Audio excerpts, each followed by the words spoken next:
Well, hi again, everybody, and welcome to this very special sports presentation on WLCS TV 20. I'm Tim Elkhorn, along with my broadcast partner tonight, Barry Buck, and today we bring you two football games here in the city of Lorain. It's the Lorain City School Championship for the younger guys at the junior high level, as our first contest will feature the 7th graders from Lorain Whittier and Lorain Middle Schools, respectively, and then a little bit later on, we'll watch the 8th graders perform, again, from Whittier and Lorain Middle. It's a night that promises to be not only exciting for the kids out on the field, but for those who get to watch the budding stars here in the city of Lorain. Barry. Yeah, and not only, Tim, is it a rivalry, but they get to play in the stadium. This is their first and only chance to play, and they're going to play under the lights, and it's a big time for the kids. The kids have been excited all week for this game. And I'll tell you what, folks, you're going to see some pretty good football for two young teams that are going at it. The Lorain Middle School team here at the 7th grade level, 7-0 on the year, and the Whittier Ball Club at 7th grade certainly having a pretty good season on their own right. Barry, they're 4-1-1, so these are two pretty good young football squads. And this is a tough time. This is the first time a lot of these kids have ever had pads on, ever had a helmet on. They've done a great job just getting them to line up and getting them to play. It's kind of fun to watch. Well, again, for the youngsters here tonight, it's their night in the spotlight. We hope they enjoy it. We hope you enjoy it here on WLCS TV 20, and we'll be back to bring you the opening kickoff of the 7th grade matchup between the Warriors from Whittier and the Steelmen from Lorain Middle School. That comes your way right after this on WLCS TV 20. Since 1921, your hometown financial professionals at First Federal Savings of Lorain have dedicated themselves to meeting the financial needs of their customers and surrounding communities. They offer a wide variety of financial investments as well as home mortgages to meet your every need. Loans on boats, cars, mobile homes, and other worthwhile purchases are also available. Whatever your financial need, First Federal Savings of Lorain is ready to help. 7 convenient locations to serve you in Lorain, Huron, Sandusky, Port Clinton, and now at 36690 Detroit Road in Avon. First Federal Savings of Lorain is an equal housing lender and FDIC insured. Welcome back to George Daniels Stadium in Lorain. Tim Elkhorn along with Barry Buck and this very special sports presentation on WLCS TV 20. Glad you could join us as Lorain Middle School at 7-0 taking on the Warriors from Whittier at 4-1-1. This is the city championship for the 7th grade level. A little bit later on, we'll watch the 8th graders go at it here at George Daniels Stadium. Here at the 7th grade level, Lorain Middle won the coin toss, and Barry deferred their decision until the second half, so we will watch the Whittier Warriors go on offense first. Yeah, some people may wonder why there's no kickoff team, but they don't kick the ball off in junior high. They have a hard enough time getting them to play offense and defense, so they just give them the ball in the 35.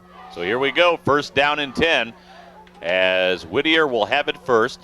In motion to the right goes John Curry, and there's a heave downfield and a one-handed interception at the 50-yard line for Lorain Middle. John Phillips on the return, and he's all the way down to the Whittier 37-yard line. That may be an indication why they're 7-0 undefeated season. That was a big time. You won't see that on Monday Night Football. My goodness. Phillips reached out. Oh, and there's something else that you're going to witness here tonight first time. We have instant replay. Look at that one-handed catch. Oh, my. Spectacular grab by Phillips, and then a nice return all the way down to the 38-yard line. He almost brought the ball back where they started, at the 35. We'll see if Lorain comes out flinging the ball. Our producer, director, Joe Bach, is excited with that instant replay. We got this little monitor. Where's my tele thing? Where's that little telestrator? Telestrator. Just unload them. Okay. Yes, sir. Joe Bach running the camera here as Middle School has it first down and 10 at the 38. Their quarterback is Colin Wright, and Colin had a little bit of problem with the exchange there, dropped the football and was dropped himself at about the 39-yard line for a loss of 1. Tell you what, that Joe Bach, that's B-O-C-K, Joe Bach, who does such a great job with Sports Scene. You know, you get to work with him every Friday, Barry. You enjoy his company every week up here in the George Daniel box. And I tell you what, he's about 98% correct on measurements. He knows.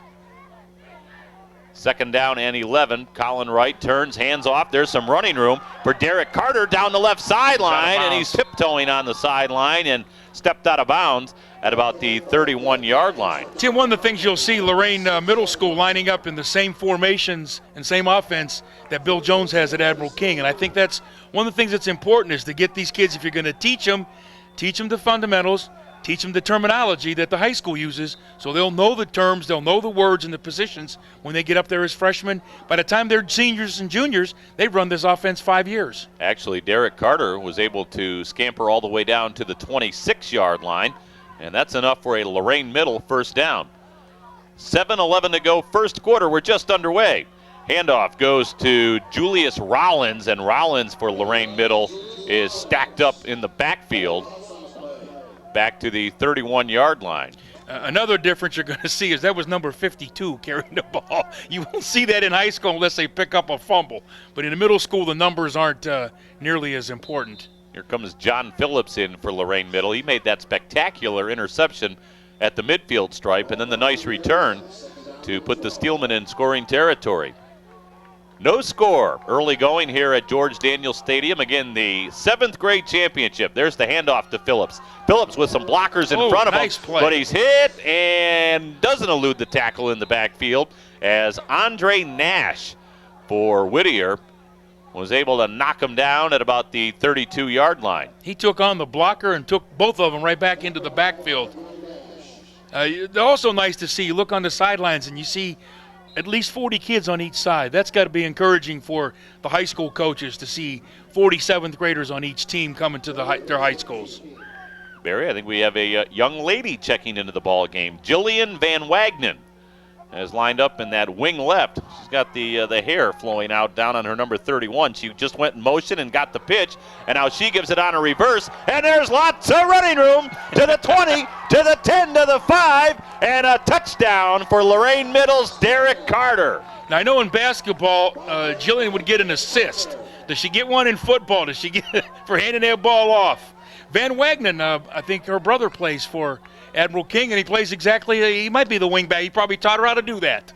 Nice pitch by Jillian Van Wagnen, and Derek Carter had nothing but green grass here on the near side. We're on the instant replay again, and you can see there wasn't a red shirt anywhere near them.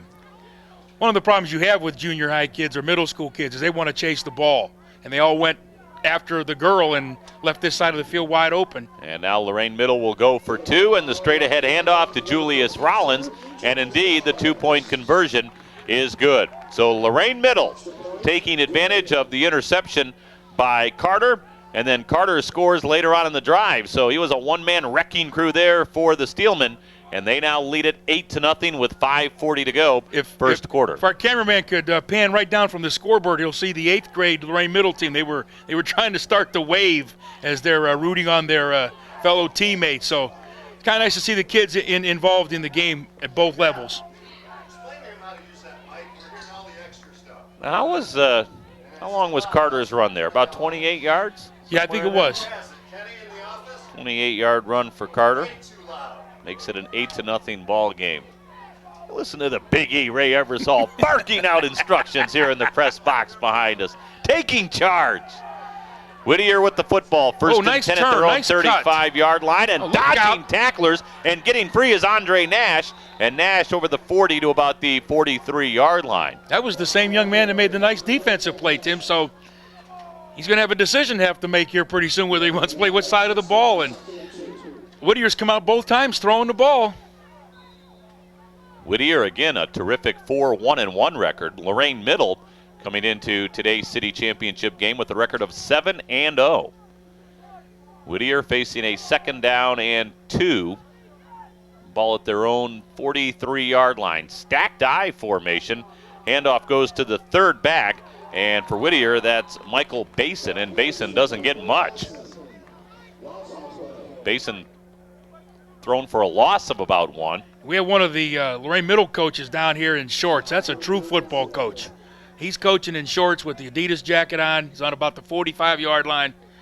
He says, it's football season. I'm wearing shorts. Yeah, well, if you take one look at the sky above us, it is a... I say the one next to him looks like he's going tobogganing, and he's in shorts like he's going on the beach. So they've got it all covered. Dark, overcast, cold day. 3rd down for Whittier. Pitch left. Looking for room is Basin. Flags on the play as Basin tries to elude tacklers in the backfield, and he's buried under a swarm of black jerseys all the way back at the 32. But again, we've got a yellow hanky just inside the 40.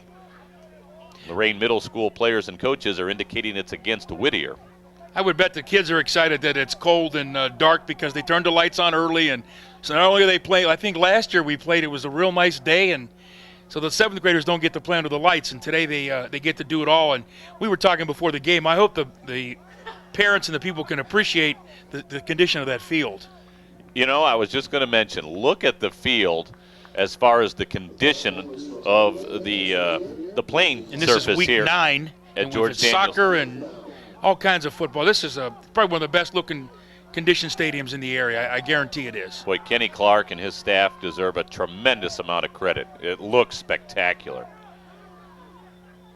Well, obviously, Lorain Middle declined the penalty. They took the big loss on the play, and now Whittier will be forced to punt. Fourth and about a mile. He better kick it. Oh, they're not allowed to rush in junior high. That's right. So he better kick it quick because he was pretty short. That was a nice punt. Yeah, sails over the head of the middle school up man and finally rolls out of bounds at about the 38-yard line. So middle school will have it first down and 10 at their own 36 is where they actually spot the football.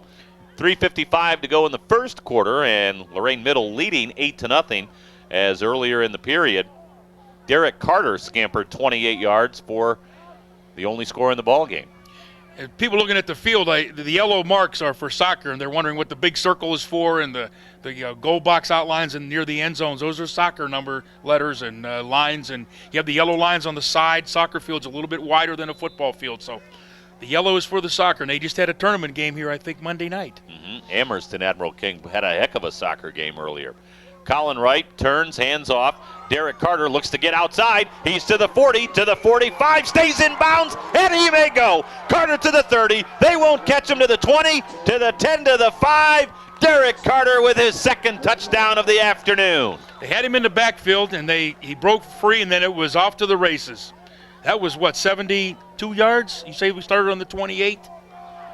But we said 28-yard line, so 72 yards. Well, let's see if our man Joe B.O.C.K. Bach can go back to the replay. On the 35. 35, so about a 65-yard run for Carter. And right at that point, right there, he was gone. Nobody was going to catch him. Carter, his second touchdown of the afternoon. And you know, Tim, that's something that's not taught to kids. If you noticed, when he got wide, he gets as far close to the sidelines as he can. That spreads the field out. Good runners always do that. And Rollins this time is stopped short on the two-point conversion. So it is a 14-0 lead for Lorain Middle School. 3:38 to go, first quarter. 14-0. Lorain Middle leading Whittier. Carter with 2 touchdown runs here in the opening quarter, the first of 28. And then that last scamper down the left sideline, 65 yards. We've gotten so technical in the middle school grades, they're using different footballs. Whittier uses one style, and Lorain Middle, the quarterback carried his ball off the sideline to the sidelines as he came. And the other one brought it on the field. You know, So here's Whittier again, their third possession of the quarter. First one ended up in an interception. Second one lost yardage. So offensively, Whittier has yet to get untracked. Single back for the Warriors. And getting the pitch is Nash. Nash right side, collared and dragged down at about the 38-yard line for a loss of 3. Boy, nice defensive play for Lorain Middle. And unfortunately, Barry, I don't have a 71 on my sheet here. I was trying to help you before with a 94 and couldn't help you. But, you know, one of the things they have to teach these young guys is when he turned that corner, they had it strung out. He's got to cut it back inside and hope he can get something. He just tried to get outside, and they had him pretty well hemmed in. So he's got to learn to cut it back in after a point. Still a nice gain of 4, second down and 6. Whittier needs a couple first downs at least to get their confidence up and build the momentum. Oh, we're going to the shotgun. We're seeing it all, aren't we? Working out of the shotgun. And quarterback Vince Gerace rolling to the left. Gerace looking for room, and big number 84 for Lorain Middle. And unfortunately, I don't have a number for him either. Boy, horse collared him back at the 36-yard line and threw Gerace down.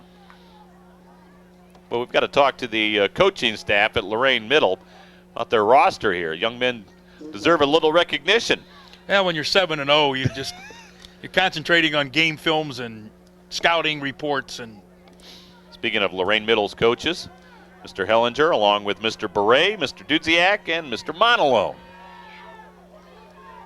Gerace pitches to Nash. Nash turns and hands off to Garcia. Garcia down the left sideline to the 50 to the 45 and finally dragged down at the 41-yard line. That was a nice play. Whittier says you do it to us, we'll do it to you. The same thing. Kids over pursue. They just chase the ball and they don't remember to do their responsibilities and, stay at home and check for counters and reverses. They just take off running. There's the pitch, and Lorain Middle got sucked in here on the near side, and all of a sudden, Garcia with a lot of room down that left sideline. Well, however far that run was, you better add about 15 yards because he took pretty good bow back there. He got deep. He wanted to make sure he could see the whole field. Gerace now back under center, 1st and 10. Gerace whips it right side, and he overthrew his intended receiver. Justin Kozic, 86. That'll make it 2nd down and 10. We'll try to mention some of these starters here if we can. I see 56 is Cameron Bryant. That's his grandfather's Chuck Bryant. His dad's the coach at Southview. Try to get some other numbers here. Number 70 is Eddie Nazario. As we get going through here with numbers out of the huddle. There's Garcia, who we've mentioned, had the big run. Splitting to the right is Kozic. Also out wide to the right is Travis Hobbs. Back 3 receivers to the right. And Gerace back to pass. Looks left, throws left. And a hook and ladder. And there goes Nash. Nash to the 10 to the 5. And he's in for the touchdown. You know how hard that play is to coordinate? Oh, my goodness. Oh, hook and ladder. Now I know why we got the instant replay. I didn't even see that. What a play. How about that? Just to complete the pass is enough. Look at this. He throws it, and then Boy, and a great job by Garcia of putting that pitch right into the hands of Andre Nash. That was pretty. I saw Chris's parents sitting down there. They ought to be jumping up and down about now. They're jumping up and down. It's simply to stay warm. That's my son. That's my son. I can see Lori right now. That's my son. That was an awesome play. That was a well-executed play. Gerace, pitch left side to Nash. Nash cuts it back. There you go. See, for the 2-point conversion. So there we go. So Whittier back in this game, 14-8 after the hook and lateral. Now Whittier has how many coaches? 4? You think they're all going to take credit for calling that play? Yep. John Winborn, Ro Pagan, John Blakely, and Brian Joyner. I think Joyner's going to take the credit for that one. Man, oh man. I think sometimes the kids, their attention span, it's hard to have a 2-hour practice without doing some fun things. And I think that's why you got to put those plays in at this level because they need to have things that'll keep them interested. And that was a fun play. It was a lot of fun. That was a neat play. Had some big plays, and we still have 1:26 to go in the first quarter. See if we can get some of these other kids. Number 6, Greg Curry. 72 is Jose Martinez. Right turns and hands off, but whistles are blowing before John Phillips can take off with the football. 32 is John Curry. How about 72 out there for Whittier? Jose Martinez. Good size. Look at 70, Eddie Nazario. Some big kids, and I do the high school games on Friday, and you've noticed it. How many times have you had a lineman under 200 pounds? Man. I mean, when I was coaching a few years ago, if you had 1 or 2 guys that were 210, 220, now they average 225, 230, and you do some of the games outside of the Lorain and the Lorain area, and there's some huge kids out there. Oh, they're big. They're big. And not just 1 or 2. I mean, I've done teams here that have had 10 or 12 guys over 250. Whittier takes a timeout. 1:21 to go here in the first quarter. 14-8. Lorain Middle leading. Earlier in the period, Carter with 2 touchdown runs for the Steelmen as Derek went 28 yards for the first score of the ball game and then 65 yards on the Steelman's next possession, but Whittier answers with the old hook and ladder as Nash got the pitch from Chris Garcia after Gerace hit Garcia with the pass. You usually see that late in the game when you're desperate and you need a big play, and that's when the defense is looking for it. You would never look for that play on the first quarter. That was pretty neat. So we've seen a reverse for a touchdown and a hook and lateral for a touchdown. It's great to see. We probably have 200 yards in offense already. We're probably very close because Carter had one for 65, and what was that touchdown for? The Lorain Middle touchdown was 40 or 50. So absolutely. We probably have 200 yards already. First down and 10 for Lorain Middle at their own 30-yard line. First and 15, there was a penalty, There's the handoff, and there's a fumble in the backfield, and Whittier scoops it up. Edwin Candelario. Greg Curry on the fumble recovery, number 6. Look at him sprinting to the sidelines. He's going to let everyone know he recovered that. Look at it. This is when it's fun. Absolutely. Like I said in the beginning, this is probably the first time a lot of these kids have had pads on, and just getting them dressed is a treat the first couple of weeks, getting the pads in the right holes. And First and 10 for Whittier. They have a golden opportunity now at the Lorain Middle 22-yard line. Gerace still the quarterback. Hands off. Nash up the middle. And Nash pounds his way down to about the 16-yard line. Brought down there by Darius Fears. We'll see if we can't get some of the Lorain Middle people. 46. We have a 46. John Phillips. Yeah, we can get some of the. See if we've got. I saw the quarterback looking at his wrist. He's got the. Maybe he's going to an audible. Now, if we come up with an audible in the 7th grade, I'm going home. But he just looked at his wrist. He's got the plays written on, so they must yell play 3, play 4. Yep. Kozic goes wide to the left. Gerace turns, hands off with the football. Basin with some room as he gets down inside the 10 to about the 9-yard line. And that'll set up a first down and goal situation for the Warriors. This game may turn out to be whoever gets the ball last is going to score and win. We'll have to see. Some leagues, in the second quarter, you have to play everybody that didn't play in the first quarter. So we'll see if they do that here. First and goal, Garcia to the right. Kozic to the left. Gerace pitch left to Nash. Nash gets a great block and gets down to about the 5-yard line. 54, Tony Sanchez. 66, Mike Castillo. Oh, Whittier calls a timeout again. Only 13 seconds to go in the quarter. And I'm sure Whittier's coaching staff of Winborn, Pagan, Blakely, and Joyner wouldn't have minded if the clock had run out right there. But I'll tell you why they called the timeout, because they must have to put the other kids in the game, and they want to try to tie the game up in the first quarter. That'd be the only reason I could understand why he'd call timeout with 13 seconds left. And I'll say if they don't score in this play, they'll call timeout again to try to get it in to even the score up, so you go into the second quarter even up. Give your kids a chance to play even games. So that would be my guess as to why they did that. Checking out is Patrick Shropshire, as there's a new face in there for Whittier. Number 20 is Jovan Cooper. I think he's been out there before, but I don't know that we've mentioned his name. And we'll try to get as many of the Lorain kids in the second half that we can.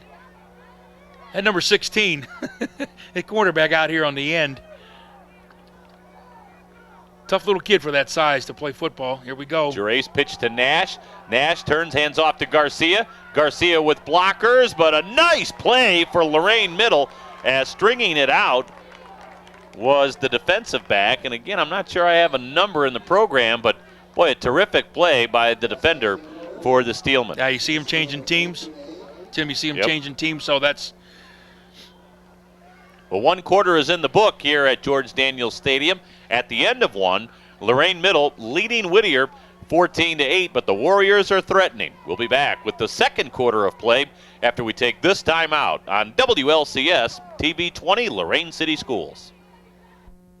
Your one-stop place for something really special is Impressions, corner of Oberlin Avenue and Tower Boulevard. T-shirts and sweatshirts personally designed to your specific needs. Anything from bears, trains to zebras, and specially designed hats as well. And don't forget Impressions, your one-stop spot for school jackets. See Dave, the designer expert at Impressions, Oberlin Avenue at Tower Boulevard, right here in Lorain. Whittier facing a 3rd down and goal as we start the second quarter of play. Warriors trailing 14-8. And Michael Rosario, now the quarterback for Whittier, hands off, and right up the middle to about the 5-yard line goes Jeremy Silva. So well, Tim, as we predicted, they have to change teams, and so all the other kids who played in the first quarter aren't supposed to be playing in the second quarter. So if we can get all these guys mentioned, Dwayne Hunter, I see. Number 60 is Robert Comstock. 76 is, that's Dwayne Hunter. I just mentioned him. 30. Well, here's a 4th down and goal. Michael Rosario sends Nieves in motion. There's the fake. Handoff goes to and he fumbled. Rosario, and a fumble on the play. And it didn't matter on 4th down and goal, even if I knew I was going to say Southview at least once. Whittier came up with the football, but the ball will go over on downs to Lorain Middle. Well, you know that last year we did that, about 8 or 10 times we had Southview. You were mentioning earlier about Jillian, the young lady coming in for Lorain Middle. Both Lorain schools, Admiral King and Southview, were beaten by the female field goal kicker from Euclid. Beat both schools in the last play of the game. I know that, but I don't know if Bill Jones and Tony Shoulders want to be reminded of that, Barry. I'm sure they took their commentating to the fans so they know that there's girls at all levels. Here we go. Lorain Middle, 1st down and 10 deep in their own territory. Pitch left side, Ramon Montanez. And Montanez gets out over the 10 to they'll mark him down at the 10-yard line. And she was the homecoming queen at Euclid, too, so. Yeah, but my man Joe Bach, B-O-C-K, says she wasn't too queenish. That's what my man Joe Bach tells me. You don't tell him anything. You notice I don't tell him anything. I see 38, Robbie Willoughby. 82 is Travis Hobbs. Handoff goes to one of the big fellas for Lorain Middle, and he's thrown down. I believe that was Kelly Melendez. Number 20 for Lorain Middle is Ramon Montanez. We'll try to get some of these guys' numbers in, too, if we can. Checking in now for Lorain Middle is Ernest Cofield. 70 is Cody Buckholtz. 14-8, Lorain Middle leading by a touchdown. Facing a 3rd down and about 5 at their own 10-yard line. In the backfield is Cofield. Handoff goes on a reverse, 78. and boy, Chris Flowers got belted in the backfield. By Matt Ortiz. There's the one time he stayed home and just waited for the ball carrier to come to him. Well, I tell you what, you look at some of the size of these 7th graders. My goodness. Yeah, Matt's a big fella, as is Chris Gutierrez for Whittier. Not only big, but they're tall. I mean, they're looking like they're 5'10", close to 6 feet. And Whittier should end up with great field position here, as Lorain Middle will be forced to punt deep in their own territory. This is even going to be harder with the second team trying to punt the ball. Plus that wind. 22. Michael Daniels will do the punting for Lorain Middle. High snap, but again, no rush at this level, so Daniels is allowed to pick it up and give it a boot. End over end kick. Bounces by Michael Rosario. And now it's picked up, and Nash is buried at about the 37-yard line. I'm really going to show my age. That was a Lem Barney trick. Or what was the guy from Detroit used to do that? Night Train Lane did it all the time. He used to let the ball bounce and roll, then pick it up and run with it. I'm really showing my age now. I remember that on Thanksgiving Day, the Lions and the Packers. Yeah, he had a clean shot at it, and then he waited until the whole crowd got there and then decided to pick it up. So here's Whittier, 1st down and 10 at the Lorain Middle 38-yard line. Just over 5 minutes to go, first half. Whittier trailing 14-8. Rosario still in at quarterback. Pitch behind him, and looking for room is Wilson. Wilson strung out and flung nice down tackle. at the 37-yard line. Number 20, Ramon Montanez. Nice tackle. Again, Tim, if he turns up, he cuts it inside. He's got that man beat. His blocker just couldn't get out there fast enough to block that defender. If he'd have turned inside, he'd have brought the defender right back to his blocker. Kids have to learn that. Boy, this certainly is an educational process, literally down in and down out for these kids. Just lining up and getting them to understand. Second down and 9. Rosario sends Nieves in motion. Nieves gets the pitch. He's got a crease, dodges one tackler, cuts it to the middle, bounces off another, and finally knocked down at the Lorain Middle 25-yard line. The next thing they're going to have to learn is to run a little lower. They keep running that high. When they get to high school, somebody big will hit them, and he'll teach them real quick. So hopefully they learn before they get there to lower their shoulder and protect themselves a little bit. Does a nice job right here of eluding one tackler right there. They broke one. And then he bounces off another right there. And it took 5 or 6 kids to get him, so we have to get used to this instant replay. I keep forgetting that we have it, and there's a reverse again. Rosario turns and hands off, and there's a lot there of he room. goes inside, outside. And to the Good. 20 and down to the 18-yard line is Mike Wilson. And tackled by 56 is Kelly Melendez. That was a nice tackle. Gain of about 8 right there for Mike Wilson. Again, Tim, a lot of kids come out and play. Everybody wants to be a wide receiver. Everybody wants a running back. Everybody wants to be a quarterback. It's kind of hard to talk kids into being a guard or a tackle or a tight end that you don't throw the ball to. And second and 2. Rosario turns and hands off. Nieves with some room to about the 15, thrown back there, but that'll be enough for a Whittier first down. The other thing is, too, the absence of penalties. You'd think you'd have offsides or motion penalties. I think when you coach at this level, you can see major improvement week to week. You can come out the first day and get them to even show them what a football is, and then by the end of the year, you're doing hook and laterals and you're doing reverses and counters. And first and 10 for Whittier at the Lorain Middle 15-yard line. Rosario handoff right up the middle goes Silva, and Jeremy Silva down to about the 10-yard line. Nice gain of about 5 for Jeremy Silva. And at the bottom of the pile was Raymont Nixon for Lorain Middle School. That's a Lorain name that's been around a long time, the Nixons. Still up one playing for Southview now. Second down and 5. Rosario hands off. Nieves sidesteps a tackler and drags another to about the 7-yard line.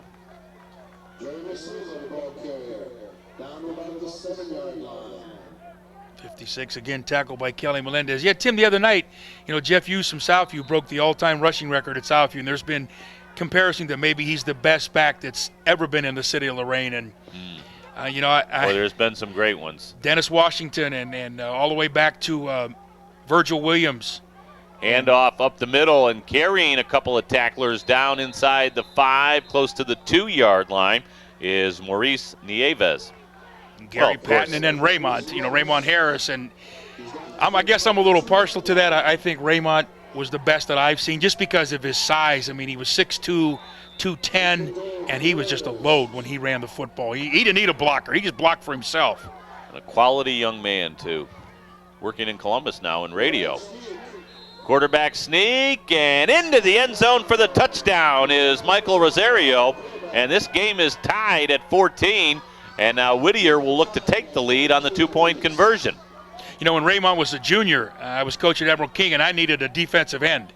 And I went to him because he was a sophomore, and he was not starting because we had Gary Patton and Eric West and all those Dunlap.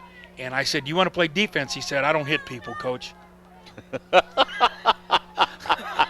He said, "Thank you very much, but I don't hit people." Whittier going for the 2-point conversion and the lead, but they won't get it as stacked up in the backfield was Nieves. So he came back to Hawthorne after he was at Ohio State, and he was talking to the kids, and I asked him a question. I said, "Have you ever declined to play a position for any coach at any level?" He goes, "You know the answer to that question." He said, "Of course, you're the only one ever asked me to play defense." I said, "I needed somebody to play." He chose to sit and wait his turn as a tailback. Tell you what, he's a terrific young man, and again, left his mark here at George Daniels Stadium in Lorain. Well, we are tied at 14, so Whittier has wiped out that 14-point lead by Lorain Middle. And that's good that it's even again, second team against second team, so it's balanced that way. And now Lorain Middle with the football. In at quarterback for Lorain Middle is Thomas Capel, and he rifles one over the middle and completes the pass. Making the reception and scampering to the first down marker at the 45-yard line is Chris Flowers. That was a nice pass, nice tight spiral. And again, these are the kids that play one quarter, maybe a little bit, and here they are throwing the football and lining up and getting the snap count. And see the center put his hands out. He's letting the guards know not to get too close to him, but he's got to kind of wait till they get up there. Capel turns, hands off. There's some room up the middle and into Whittier territory all the way down to the Warrior 44-yard line is the lead back, Kelly Melendez. And now the Lorain Middle is going to use their timeouts. So 1:29 to go in the first half, and Lorain Middle has picked up 2 straight first downs, 1 through the air, 1 on the ground, and they now have it at the Warrior 44-yard line. The other thing when they're playing in the stadium, Tim, and playing in front of the parents get to see them and grandparents, now people can watch them at home and they can, their neighbors will say, "Oh, I know who that is," or "I see him in the playgrounds." This is a very, very big time for the kids. They're pretty excited. I'll tell you what, that's some tough inside running right there from Melendez. See Brian Joyner out. He must be the defensive guru for Whittier. I'm not sure I've ever heard Brian Joyner and Guru all in the same sentence. Brian's a great guy. If you ever get a chance, ask him about our trip to Clyde. We did a basketball game in Clyde. And he thought I was taking him to Alabama or Mississippi. Officiating? Officiating. We drove down to Clyde. I've seen Brian out on the hardwood during the winter officiating. Does a nice job. Yeah, we work together. We do a lot of the SBC games, and we're partners. We do all right together. Pitch, and now a handoff on the reverse goes to Compass, and he doesn't get much. Boy, Southview stayed at home very well defensively. There's a flag out there. Second time. Yes, Southview, sorry about that. Whittier stayed at home. There is a flag on the play. And it's holding against Lorain Middle. If anybody's wondering where Mr. Ebersol is. Supposedly he went to get us some pizza. And his first choice was? Rosie's Pizza. And he said she was closed. On Tuesdays and Wednesdays. But any other night, call 245-6555. That's Rosie's Pizza Palace at 3113 Broadway in Lorain. Does Joe Tate know that telephone number and that address? I think he knows what she puts on that pizza, I'll tell you that. Speaking of Joe, you had some discouraging words there about him, huh? Yeah, we want to mention a little bit here. Joe a speedy recovery. Capel back to pass, lobs it, and intercepted. it's picked off for Whittier.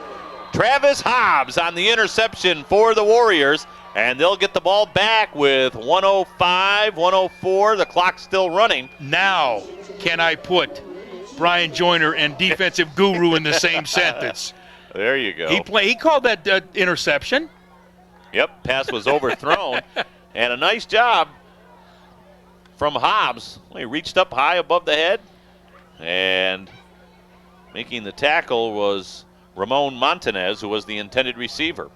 So let's see if Whittier can do something with it here. First down and 10 at their own 42-yard line. Pitch goes to Silva. Silva is bumped out of bounds. Wasn't quite sure if they were going to shove him into that Whittier bench or not, but Big Al Ivy over there saying, "Yes, indeed, you are out of bounds, young man." How about a close-up of Al Ivy over there? Tell you what, Big Al does a terrific job.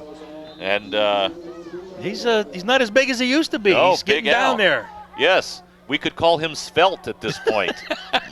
Now there's a word two words I've never heard together: Al Ivy and svelte. Second down and 10. But he is looking better. He's looking good. Rosario looking nice right. Throw. Throwing right. Overthrew his intended receiver. He waited and waited as long as he could to throw that up. He threw that ball 25, 30 yards in the air on a tight spiral. That was a nice throw. That was a nice looking pass.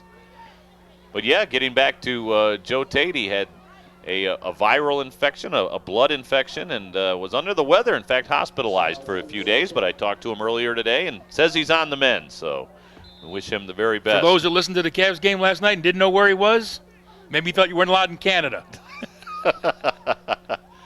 3rd down and 10. Fake pitch. Here comes Rosario to the near side, and Rosario 20, nice job. Shoved into the Lorain middle bench. Nice job for Lorain middle by Ramon Montanez. He fought off the stiff arm and just took him to the sidelines, and nice play. And Whittier's faced with a 4th down. And about 5 for the Warriors. And I think, a word has to go out to the officials, too, because they're going to let some of the things go that's not, exactly right, because they know the level that they're – you could be out there all day. You could throw flags. You've seen basketball games where we could be out there for 3 hours. Right. Let them play. Whittier will go for it on 4th down. Draw play. Looking for room is Silva. Silva gets to the midfield stripe and then flung down right at the 50-yard line. Well, that was a nice defensive play made for Lorain Middle by good old number 61, who we don't have on our roster. But good old 61 right there. He's got that red shirt hanging out from underneath his black jersey. Did a terrific job of reading that play and stopping Whittier short of a 1st down. So Lorain Middle with a few seconds to work with here. 24 seconds to go here in the 1st half. 14-14 ball game. Lorain Middle had 2 touchdowns in the 1st quarter, and Whittier has answered with 2 of their own. Handoff goes to Flowers, nice and Flowers hit in the backfield, coughed up the football, but Lorain Middle able to fall on it at the 40-yard line. That's one of those big guys, Matt Ortiz. He just took him and flung him to the ground. And Kevin Wolford was able to come up with the fumble recovery for Lorain Middle. Where's Whittier going? Got a timeout here, so with 12 seconds to go in the half, Whittier decides to stop the clock as their defensive guru, Brian Joyner, comes out to talk to him. He split him up. He's got half and half. He's I'm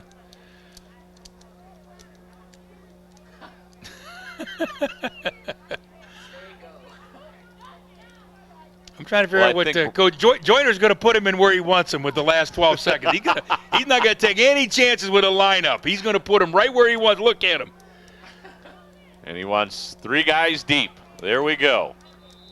Deep. This is called the ultimate prevent defense. Foge Fazio might have to come out and line him up one day for the Browns. Just call timeout and put him on the spot. So Capel with 12 seconds on the clock pitches it to Flowers. Flowers is going to heave it downfield, and he overthrew Ramon Montanez. I think he threw that ball by him, not overthrew him. He just whistled it by him. Now, that's a play that's good. It'd be kind of tough to complete because Whittier had 5-6 guys 30 yards back. And we do have some hardy fans out here. It looks like some parents all bundled up. And hey, I'll tell you what. If my young son or daughter was playing 7th, 8th grade football at the big house here in Lorain, you got to come out and watch them play. Good for the parents and friends of the family and so forth. It's great to show the support for the kids. Capel will give it one last shot. Pitches, and now Flowers with the football. Flowers is going to take off with it. Flags flying all over the place. Flowers to the 40. Flowers to the 35, and Flowers ran out of bounds. I think they held the big guy as he had a chance to get him. And so, well, if he's not looking, we'll see what happens. But that's going to be halftime.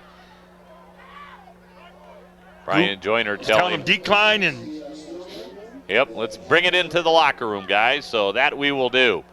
So the 1st half has come to a close. Some big plays for Lorain Middle. They got things rolling early. Derek Carter with a 28-yard touchdown run made it 8-0. Carter then on the next possession went 65 yards to give Lorain Middle a 14-0 lead. But back came Whittier as a hook and lateral play. Nash carried it in after getting the pitch from Garcia, made it a 14-8 ball game. And then Rosario with a quarterback sneak tied things up at 14. So that's where we are at the half. Lorain Middle 14, Whittier 14. We'll be back with second half action from George Daniels Stadium in Lorain after this on WLCS TV 20 Lorain City Schools. Hello, I'm Chief Sal Rivera. And I'm Officer Michael Phelan. This year, the Lorain Police Department, in partnership with the Lorain City Schools and the Morning Journal, is introducing an exciting new program called Do the Right Thing. The purpose of the program is to publicly honor and recognize kids who display proper behavior and proper attitudes. You can pick up a nomination form in your local city school or in the Lorain Morning Journal. Let's fill out those nomination forms so we can honor the kids who do the right thing in the city of Lorain.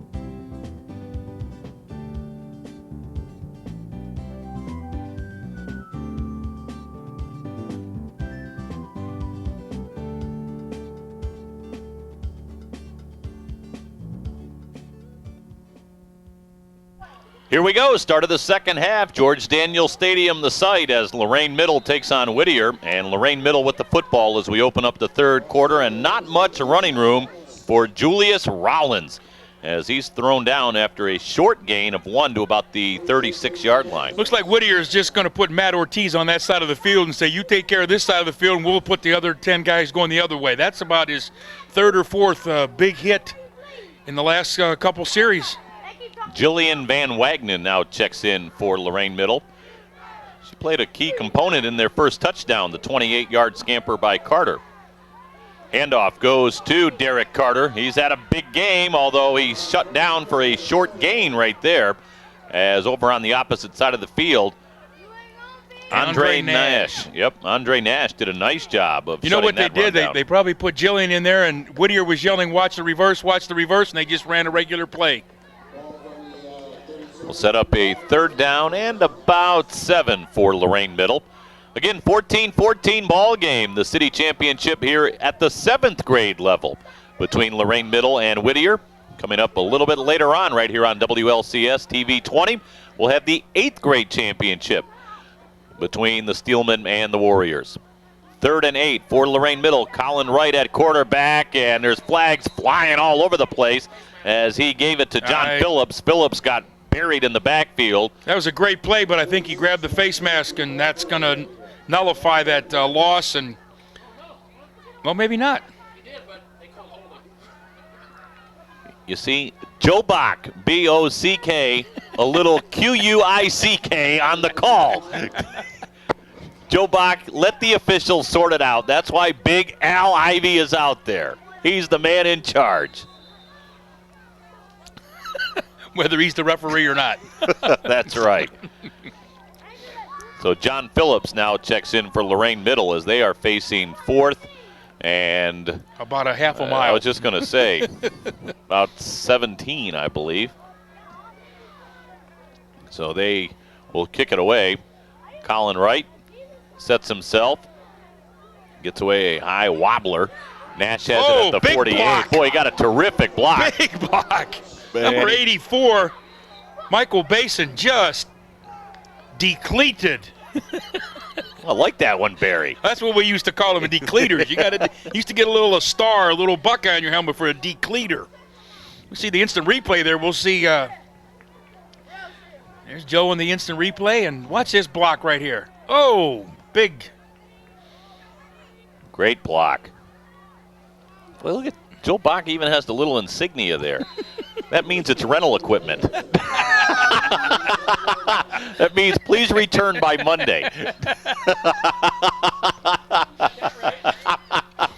First and 10 for Whittier. They are at the Lorain Middle 47-yard line. 6:22 to go third quarter. Again, at the junior high level, we play 8-minute quarters. In at quarterback for Whittier, Vince Gerace, pitch right and picking his way down inside the 40 to about the 39-yard line. The running back, Andre Nash. He looks to be pretty smooth out there for the guys in red, Barry. Yes, he does. Like I said, a lot of those things are instinctive. Runners just know how to. He carries the ball in the right arm. He kind of glides and he shifts, finds a hole and he takes off and gained 8 yards. So, what are your the first 2 series? I thought we were going to be in for a long game when it was just bang, bang, touchdown. And I said, boy, it's going to be a long day. Now it's a football game, and Whittier seems to have taken control of this game. Gerace, pitch right to Nash. Nash tries to cut it upfield, and he can't. Boy, he got buried at the 39-yard line. And another one of those guys that we just don't have a name for. Number 71 for Lorain Middle made the stop. We'll make it a 3rd down and 3 situation. I think we had this problem last year. We're going to have to make sure if we do this again, we'll go get the rosters and make sure we know everyone and is going on here. And we need to take a moment and thank Ray Ebersol for dinner. Yes, the pizza's very good. Gerace turns, hands off, and the ball appeared to pop free, although I think Whittier fell on it at the 39-yard line. You know, I think if we can run that one back, I think somebody went the wrong way. Either the ball carrier or the quarterback. But it just seemed like he went the wrong way. Yeah, it looks like he went to turn right, and there wasn't anybody there. And there was a Lorain defender there, but I think because he looked over to the bench like, where was he? And as a former quarterback, I can tell you that is the worst feeling in the world. Because now what do I do? It was even worse on the pitch plays. You go to pitch right and nobody was there. You go, oh, no. Stacked eye on a 4th down and 2. Whittier going for it. And the handoff goes to the first back, and he doesn't go anywhere.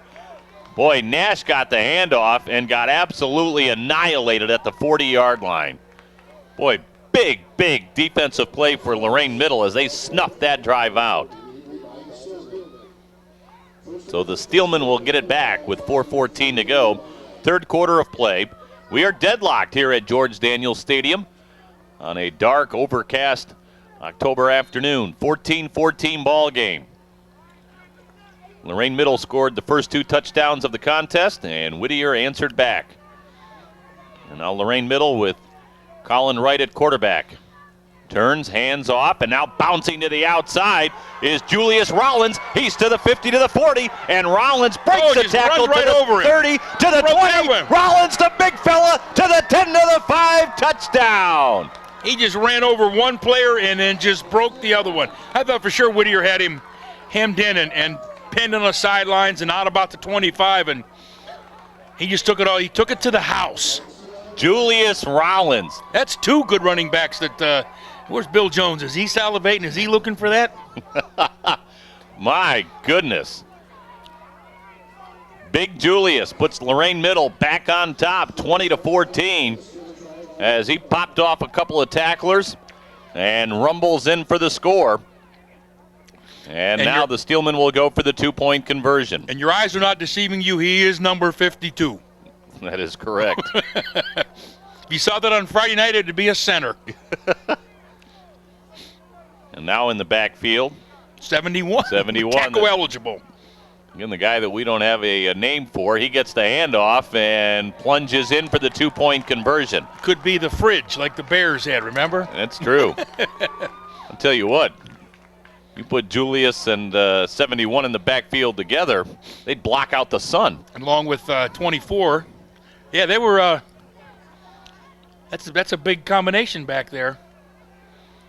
So the other thing is the reason they go for 2 is they don't kick the ball in middle school.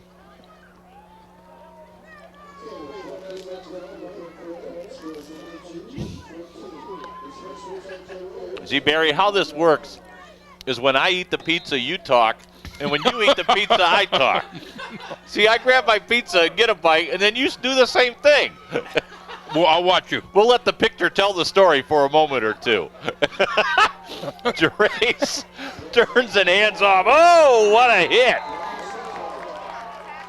Silva buried at the 32-yard line.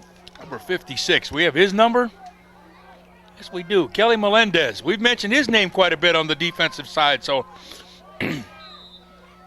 Loss of about 1. We'll make it 2nd down and 11.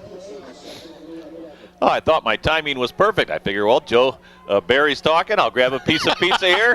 Now, as soon as I get it in my mouth, you start wolfing away on yours. We'll let Joe talk from the camera. 2nd down and 11. Gerace under center. Pitches to Nash. He'll turn around and hand it off to Garcia. Garcia got hammered at the 28-yard line. If we see the instant replay, one of the Whittier kids just didn't block him, and he just came up. If he blocks him, he'd still be running. But we'll see him watch it. He just look at Kelly Melendez right here. Say Whoa. hello. Oh my! We talked about runners carrying the ball instinctively. That's a defensive, and he just came to the football, had it zoned in, and he just leveled him. He's going to be a good defensive player. Third and 15 now for Whittier at their own 30-yard line. And Vince Gerace will operate out of the shotgun. Nash right next to him. Bouncing snap. Gerace scoops it up, flips it to Nash. He's going to get belted. Oh, you could see that one coming. Derek Carter, wow, had Nash in his sights and lowered the boom at the 25-yard line. That's Joe Bach, run that one back. Look at this. You can just see the hit coming. Pow! 3 Whittier guys watching him saying, how'd that feel? Oh, my. Big hit by Derek Carter. Through the years, Tim, you play Lorain, other schools, and Lorain kids have always been known as they may not win games, but they'll lick you. They'll hit you. So here's the punt from Whittier. And Carter makes the catch at the 41. Carter looking for a block, and he's dragged down from behind at the 36-yard line, and a flag on the play. Cameron Bryant. I remember years ago when I was coaching at King, we used to scrimmage Benedictine.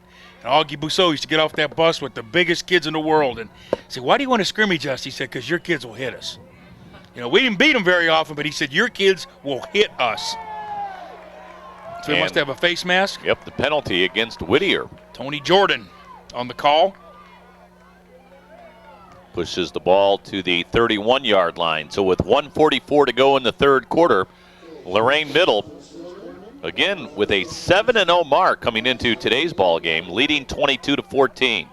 We told Ray that halftime was at 5:30. And I bet he's bringing a pizza. This one was not our pizza. I bet you Kenny Clark ordered this pizza. I think we're eating somebody else's pizza. I bet we are. First and 10 for Lorain Middle, and now there's some confusion, so they take a timeout. They are at the Whittier 31-yard line. Now what we need now, Tim, is we can hope for a commercial so we can both eat. No, Joe Bach said keep right on going. No, we want to take a timeout? All right, Joe Bach, we'll take a break. 1:44 to go in the third, 22-14, Lorain Middle over Whittier. We'll be right back on Lorain City Schools, TV 20 WLCS. My name's Andy McDonald. I ride this useless wooden toy for a living. It's hard. I've been doing it for 13 years. I'm still lame. I do a trick called a 540. Took me a good 6 years to learn. There's a whole generation of skateboarders out there that are just as talented athletically as any basketball or football player. It takes somebody that's not going to be afraid to fall down a lot, because you definitely will fall down. You're not a failure until you refuse to get back up. Drugs are only going to hinder what I'm trying to do. That right there is my idea of getting high.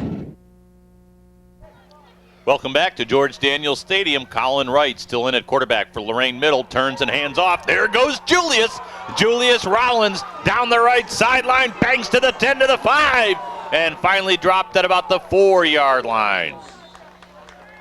Imagine how much bigger the 8th grade kids are going to be. These are only 7th graders. Now they're going to say another flag. Stepped out of bounds at about we got the a flag 11. though, but I think it's going to be against Lorain Middle.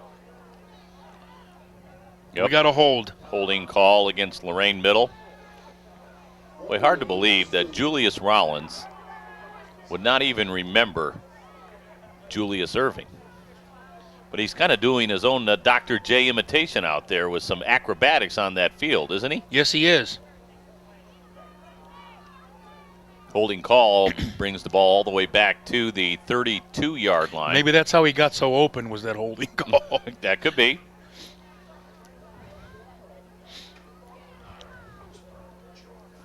First and about 13. Oh, Ray Ebersol. Handoff goes to Carter. Carter hit and flung down in the backfield. Boy, that's a terrific play Mike by Castillo, 66. Yep, Mike Castillo for Whittier. We have seen not only some great offensive plays, Tim, but some really nice defensive plays. Let's invite Ray Ebersol in for just a moment here on the broadcast. Ray, first of all, thanks for the pizza. You can put that mic up there and talk to us. You're live. Hi, Tim. Hi, Barry. Hi, Ray. Mercy. Yeah. Oh. Late plans. I'm waiting in the office so I can treat you to a pizza. And I look, and they say, no pizza. So I call the pizza place, and the pizza's already in the press box. That's pretty good. Right, throws right, complete to Carter. Nice play. Carter down the sideline, shoved out of bounds at about the 21-yard line. Well, we had it figured we were eating someone else's pizza. Well, you're eating your pizza, but the question of the day is who paid for the pizza? Barry Well, Buck. we'll be taking care of that then. No Hey, problem. I want to $47. Yeah. I want to give you a moment or two to talk about what it means to have these young guys out here at George Daniels Stadium playing underneath the lights and showcasing their future talents to their parents and fans alike. Well, it's a great opportunity for us, Tim, and I know the kids look forward to it. It's a special thing every year, and I'm glad we have the opportunity. I only wish that we could get them up here more often. We're trying to build a program, and I think the stadium is one of the special things about playing football in Lorain. And I know it's a big deal to them, and we're just real pleased that we can do it. And I'll tell you what, Barry and I were talking before we kicked off here this afternoon. I mean, you've got two good teams going at it here, one 7-0 and one 4-1-1. So these young kids have played well so far this season. They've been doing a great job at the middle school level. The coaches are really trying to put in the programs that the respective high school coaches have put together for them. And the numbers are very good. The people at the buildings are supportive. So I'm very optimistic about the future of our football program based upon what I see at Whittier and Lorain Middle both. I watched Admiral King's freshman team, the JV team. They're winning. They're winning more than they're losing. And I think the JV team beat Lakewood the other day, who was the best team in the Lake Erie division. Pitch to Jillian. Jillian hands it to Carter. A wall of blockers, and Carter's going to go. Wow. His third touchdown of the afternoon. The same play they ran back in the first quarter. The pitch to Jillian Van Wagenen. She hands it to Carter, and Carter with a wall of blockers and a lot of green grass. And Lorain Middle now leads it 28-14. No flags on the play. And we were asking Ray, in basketball, she'd get an assist. Does she get one in football? Well, we'll give her one there, Barry. And someone told me downstairs at Carter, evidently they know this somehow from the school, that he has set a touchdown record for the middle school now with these touchdowns today that Well, he got 2 or 3. He's got three today. I guess he has total for the season is the largest number ever at that level. So, But Jillian just brought the play in again, so maybe after the extra point, Joe, we can go back maybe to the touchdown? Or did I miss it? I missed part of it. Somebody was hanging on my camera cable down here, and Okay. I missed the first part. That's okay. I chased them away. Yeah, you've been chasing those kids away all night. Hey, Ray, I also have to compliment you and Kenny Clark and the staff here at George Daniels Stadium. This field is in immaculate shape for 9 weeks worth of football and soccer. Kenny Clark is the best groundskeeper I've ever seen in all my entire career, and I mean that very sincerely. I am amazed at what he's able to do with this stadium field based upon the number of activities that we have on it. We had a state semifinal here last year with Toledo St. Francis de Sales, and I saw that gentleman a couple of weeks ago, and he wants to win his way back because he loved the condition. He could not believe the condition of our football stadium. You figure, Ray, most schools play 5 home games. Right. There's a game here every Friday. There's somebody playing in this stadium 10 weeks. Most schools don't do that. Most stadiums have 5, maybe 6. Plus soccer. Plus soccer, plus...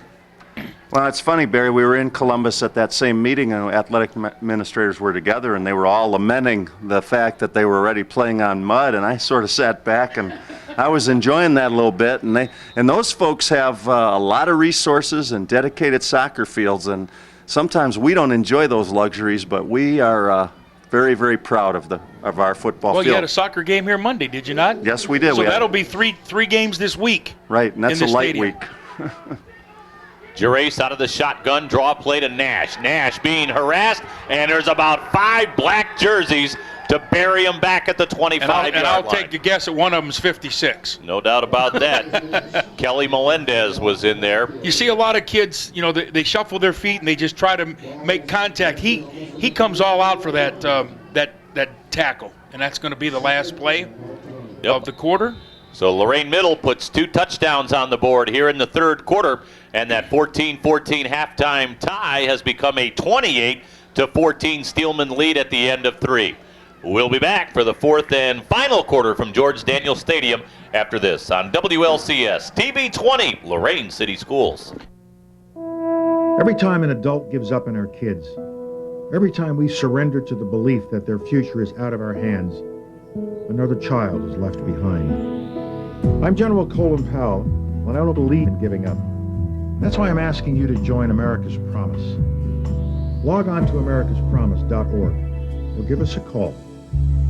Whoever you are, wherever you are, you can do something important. Pull your weight.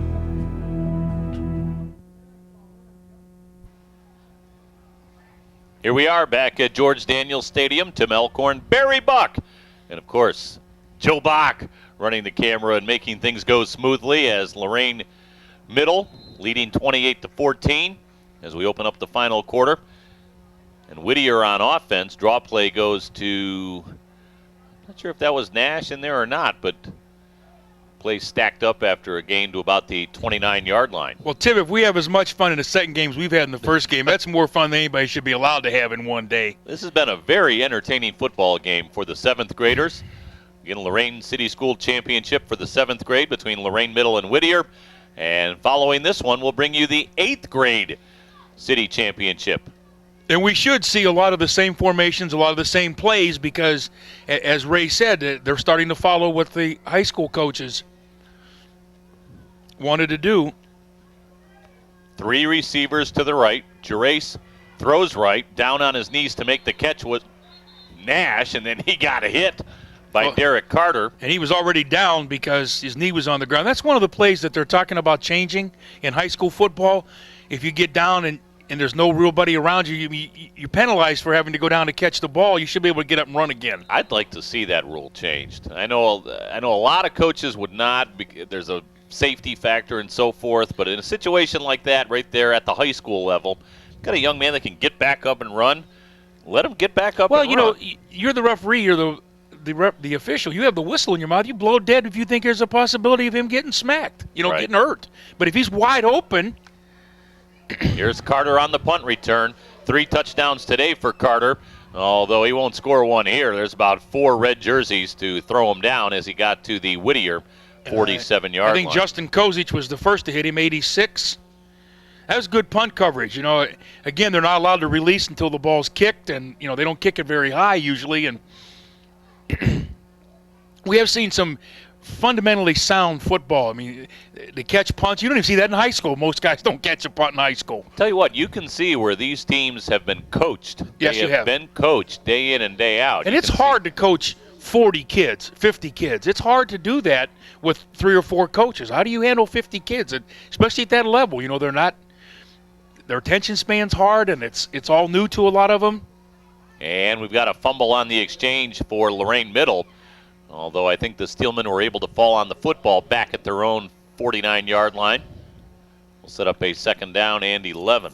And for these kids to play in the stadium and play in front of their parents where they can sit up and watch them like a real football game, it's, and you have yard markers and you have the scoreboard. And then watch it again on WLCS.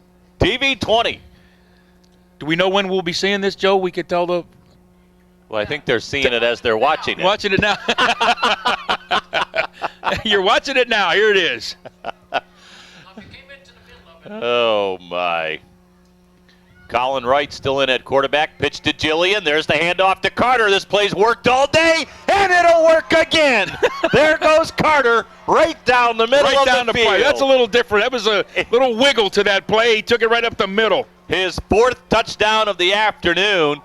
3rd time that Jillian Van Wagenen has given him the pitch, and Lorain Middle has blown this one open 34-14 with 5:18 to go in the 4th quarter of play. If I'm the Lorain Middle coach, if I get a chance, I'm going to let her keep that one just once.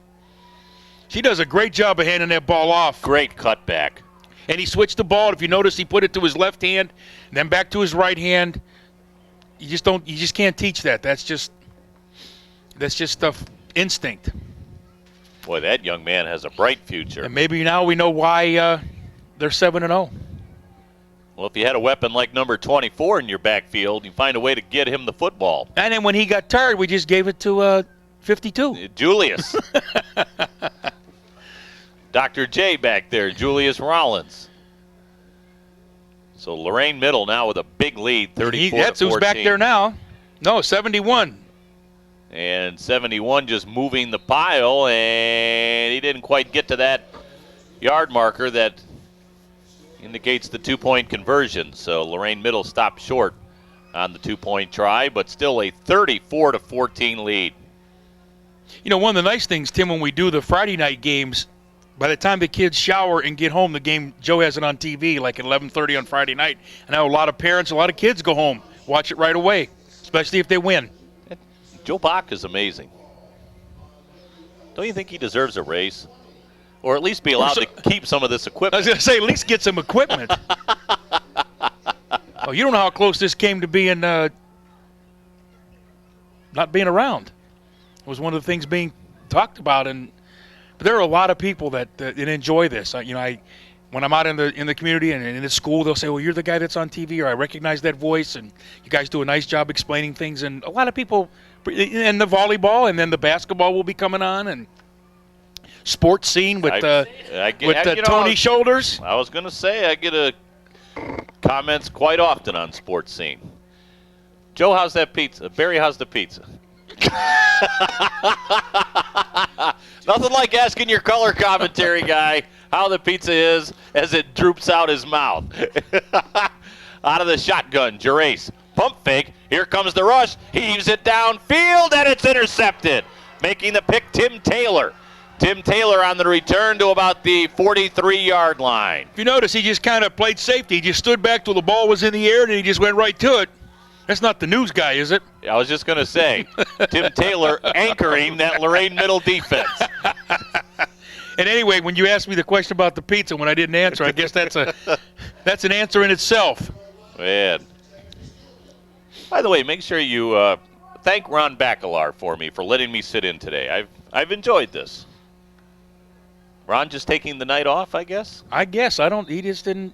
Said he couldn't do it when Joe asked me if I would do it, and I said, well, I'm not going to do what you do. I'll do what I do. And he said, no. He said, Tim said he'll do it. And I said, well, then I'll come and I'll do it with Tim, because this is a lot of fun. I have a good time with this. And again, it's great to see these young guys out here, and a couple of young ladies as well. I think the Whittier has a girl in the 8th grade team, so we'll see another one next game. Getting their exposure and getting their publicity. 34-14, Lorain Middle, 20 unanswered points after the game was tied at 14 at the half. And now Lorain Middle, with 5:07 to go in the fourth quarter, takes over first down and 10 at the Whittier 43-yard line. I went over to Midview last night and watched some of the girls' sectional volleyball. Jim Allen told me this is the first time he could ever remember any playoff, any sectional having the 4 seeds were all conference champions. He said he don't ever remember that being in any sport at any level. That all 4 seeds, Midview, Elyria, Amherst, and Strongsville. I believe Strongsville was the 4th seed. All conference champions. All conference champions in volleyball and girls. He said that's the first time he thinks that's ever happened. Wow. So if you want to see some good volleyball, head on over to Midview this week in the sectionals and the districts. Capel turns and hands off, and on the run, Raymont Nixon finally shoved out of bounds here on the near side, right down below us. You know, the nice thing, Tim, you pay $4 and they use 2 gyms, and they had 4 games. So you could go from, I went over to watch Admiral King played at 6:30, and Southview played at 7:45. So I just walked 50 feet down the hall and watched the second game for $4 and watched some good volleyball. And it's going to get better because now the seeded teams start playing, you know? Absolutely. And I would think that it's going to come down to Elyria and Amherst again. I would venture to guess, and that ought to be a great match. They seem to play every year for that. Jillian Van she's Wagner carry the gets ball. the pitch. Look at her. Jillian being chased from behind. Look out, Jillian, and down she goes. Matt Ortiz had Jillian Van Wagner in his sights, and Big Matt was able to track her down and make the tackle at the 48-yard line. She got up and ran back she's coming to the sideline, so it didn't affect her. Tell you what, Jillian looks like a football player. I mean, she's got those gloves on and the pads and the ponytail sticking out the back. ponytail. Her sister plays tennis, I think, for Admiral King, and her brother plays football for Admiral King. And all of them very, very good students, excellent students. Capel, draw play, and trying to get out of the grasp of the tackler in the backfield, but not able to do so. The running back for Lorain Middle School, Ernest Cofield. Matt Ortiz probably has a plethora of tackles this evening. What do you think? I'm sure he has a lot. Well, look at Big Matt just holding on, and finally throwing Cofield down. There's a stop and forward progress. Neither one of them's moving. You are not getting away from me. And he didn't have the strength enough or the speed to pull him down. He just held on to him till the help came. And Lorain Middle will now punt. And the kick is a very short kick. Bounces at about the 40 and rolls dead at the 39-yard line. Michael Daniels with about a 9-yard punt and a 2-yard roll. You know, Tim, when my son was a sophomore in high school, he was a soccer player, and he decided to punt. And his mother was not very happy he was playing football, and so we go down to Oberlin to watch him scrimmage. And he has to punt. He's standing in the end zone, and she's just a nervous wreck. And I said, they can't rush. It's a scrimmage. And they snap the ball back, and he takes his time, and this about 280-pound kid from Oberlin just comes through the line of scrimmage and figures, oh, I got through, let me hit him, and swatted him like a bug. Flags go flying. I said, I can't help it he didn't know the rules. You said he couldn't get hit. I said, I know he couldn't get hit because the referee even told him, son, take your time, do what you got to do, and he just swatted him like a bug on a windshield. So welcome to football. Oh, my. 1st and 10 for Whittier. Gerace heaves it down nice the throw. right side and put it out of the reach of intended receiver Mike Wilson. You know, for those who watch high school soccer, that's not a sport for the faint of heart, and they don't wear any equipment. I'm telling you what, they bang each other around pretty good out there. So I said, at least he's got equipment on here in soccer. And I think you know, in talking to Dr. Colson years ago, he said we have many, many more injuries from soccer than we do high school football. Really? Yes. Because they have no equipment. They have no protection. And, you know, knees blown out and, you know, they get knocked down, shoulders and ankles. A lot of injuries. So now we're going to play 30 minutes. We're having so much fun, we're just going to keep playing. Well, I know there's not 3:07 left here in the quarter because... Yeah, there was.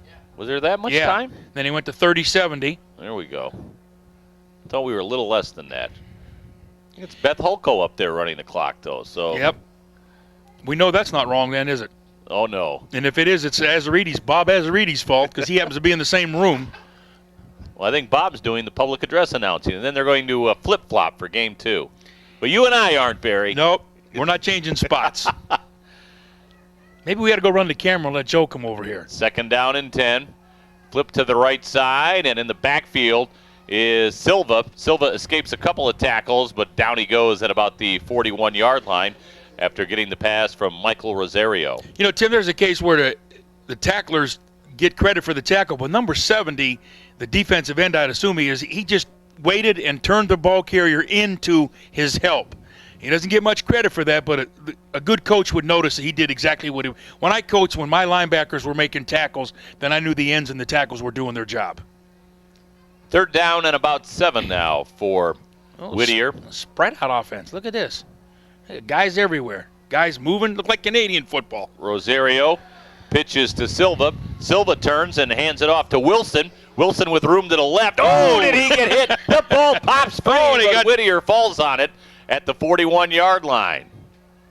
Oh, my goodness. Wilson was introduced to one of the Steelmen, coughed up that football, but Whittier was able to maintain possession about the 42-yard line.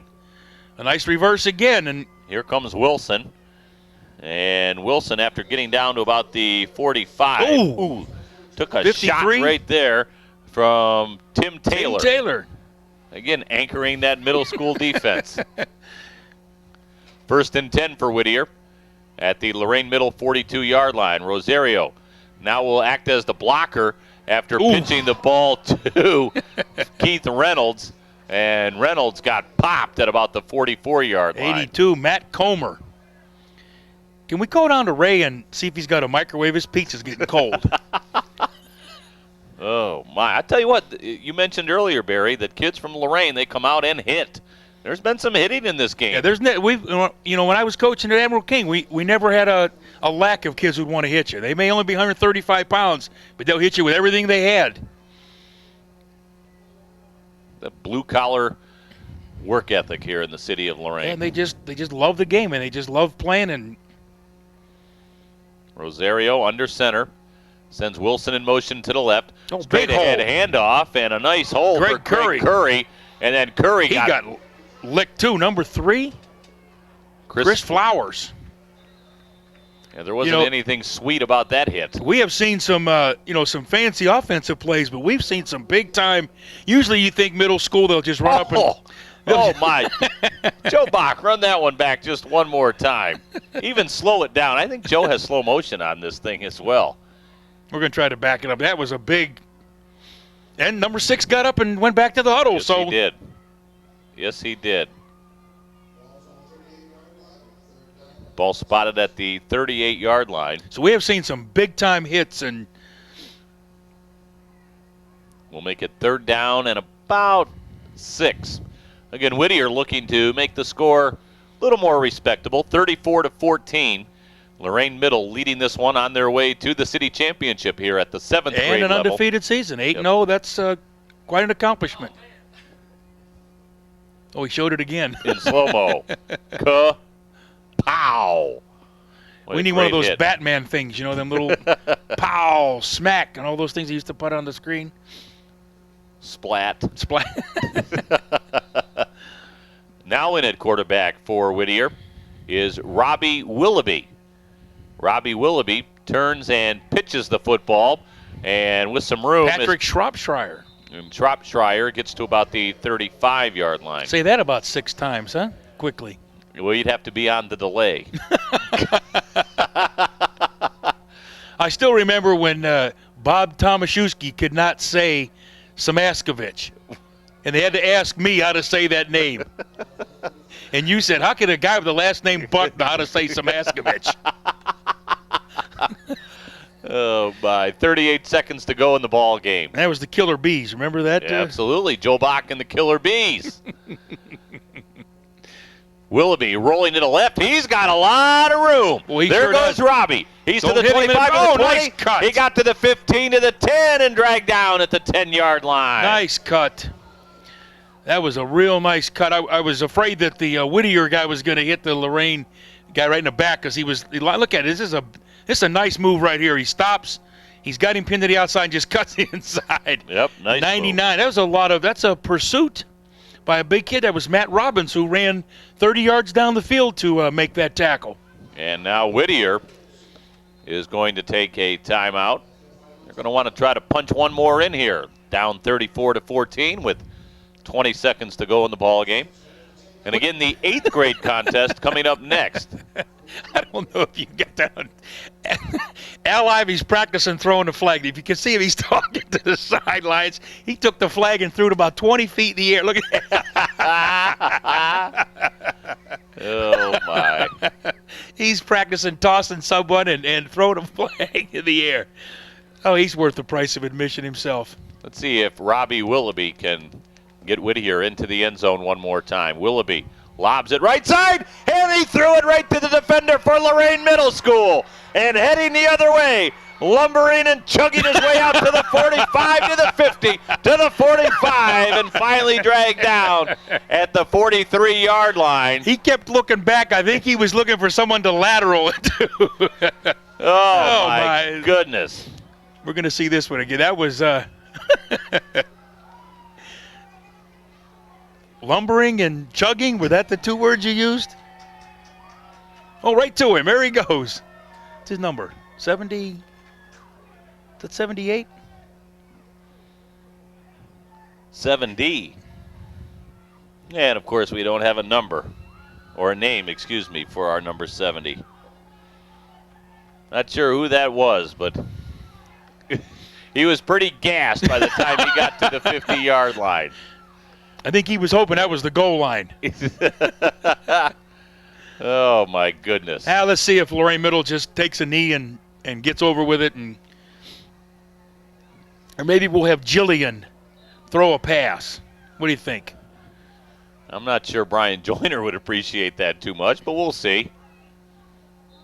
That's a sportsman thing to do, is to take a knee. Yep. Oh, they look at it, throwing the water all over the coach. Cody Buchholz took the final snap for Lorain Middle. So the 7th grade championship belongs to the Steelmen from Lorain Middle School. Can you see our athletic director helping pick up the water bottles? A 34-14 victory as Derek Carter scores 4 touchdowns for the Steelmen. They wrap up the season with an outstanding 8-0 mark, and Whittier closes it out with a record of 4-2-1. But all in all, a very entertaining football game. Very here, Barry, entertaining. and a hard-hitting football game for 7th grade football. There was some real smacks going on out there, and some neat plays with the hook and lateral and the interceptions, and it was a fun game to do and a fun game to watch, and I'm sure the kids just had a great time. Again, Lorain Middle jumped out to a 14-0 lead with 2 touchdowns by Carter in the first quarter. Whittier answered back with 2 touchdowns of their own, one by Nash and one by Rosario, to even up the game at 14, and that's where we were at the half. But then Lorain Middle with 2 touchdowns in the third, one by Rollins, one by Carter, and then Carter with his 4th touchdown run of the day, a 52-yard scamper in the fourth quarter, salted it away for the Steelmen.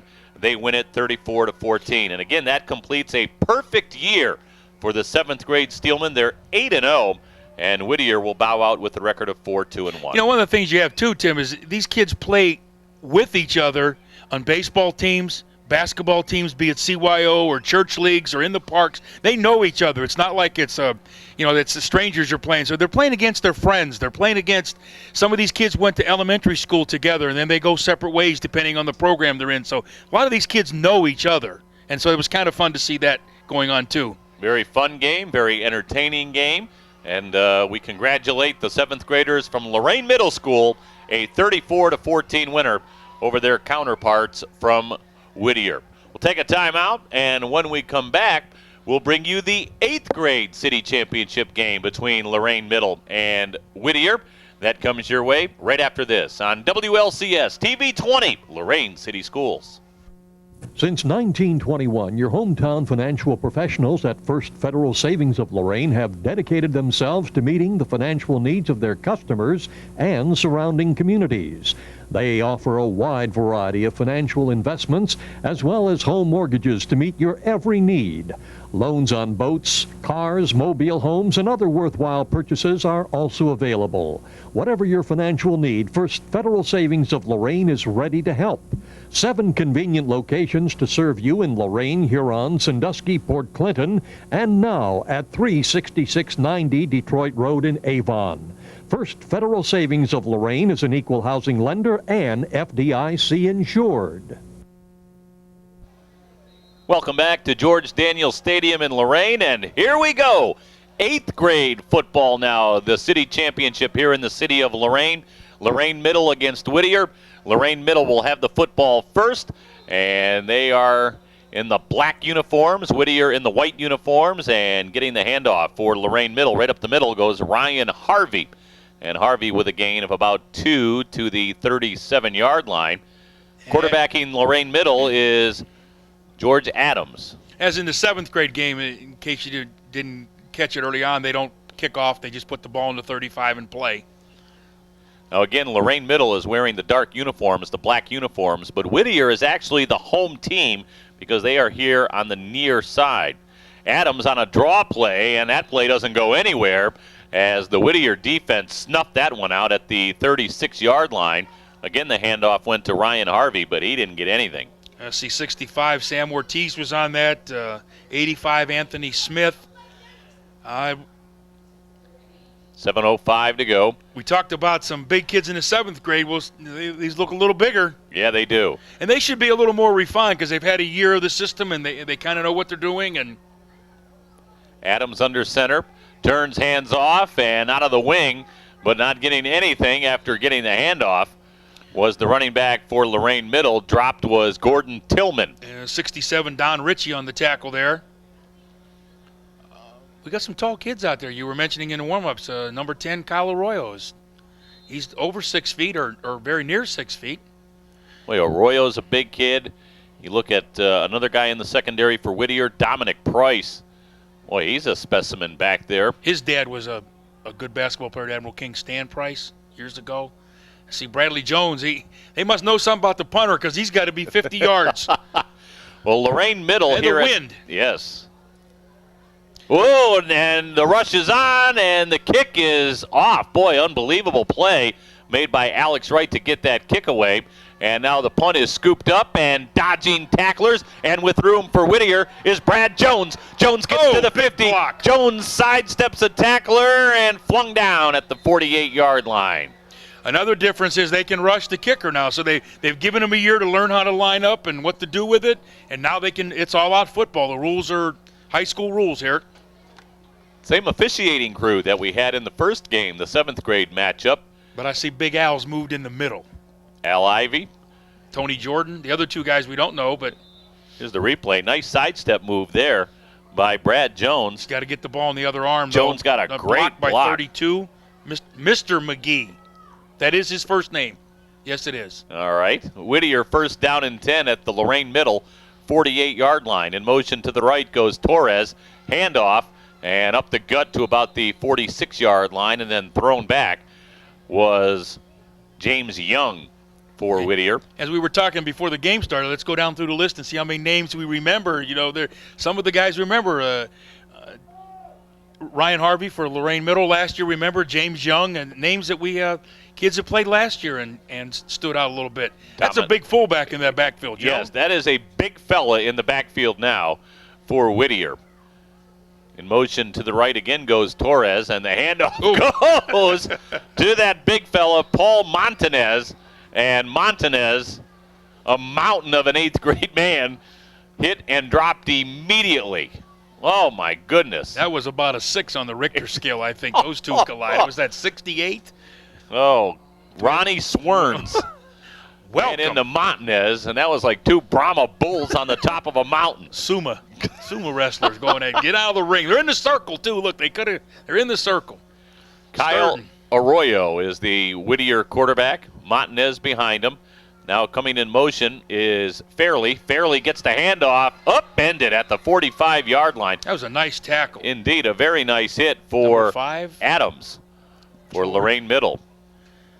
Well, Lorain Middle, 8th grade, coming into this ball game at 5-2, and Whittier at 2-4 on the season.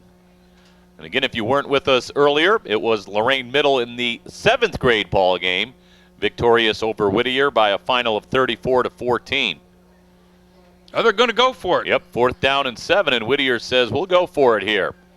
Double wing formation behind Arroyo, flips it left side, and the completed pass to Ortiz. Ortiz fights his way to about the 40, but he'll be far short of the first down as he needed to get to the Steelman 38-yard line. So the ball will go over on downs to Lorain Middle School.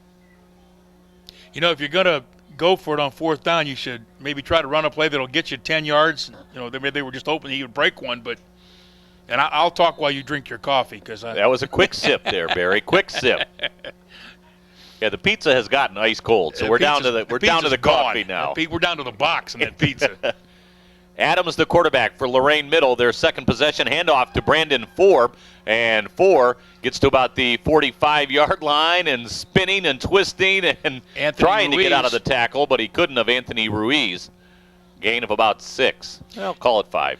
You know, we were talking about it being week 9. We're only a couple of weeks from basketball.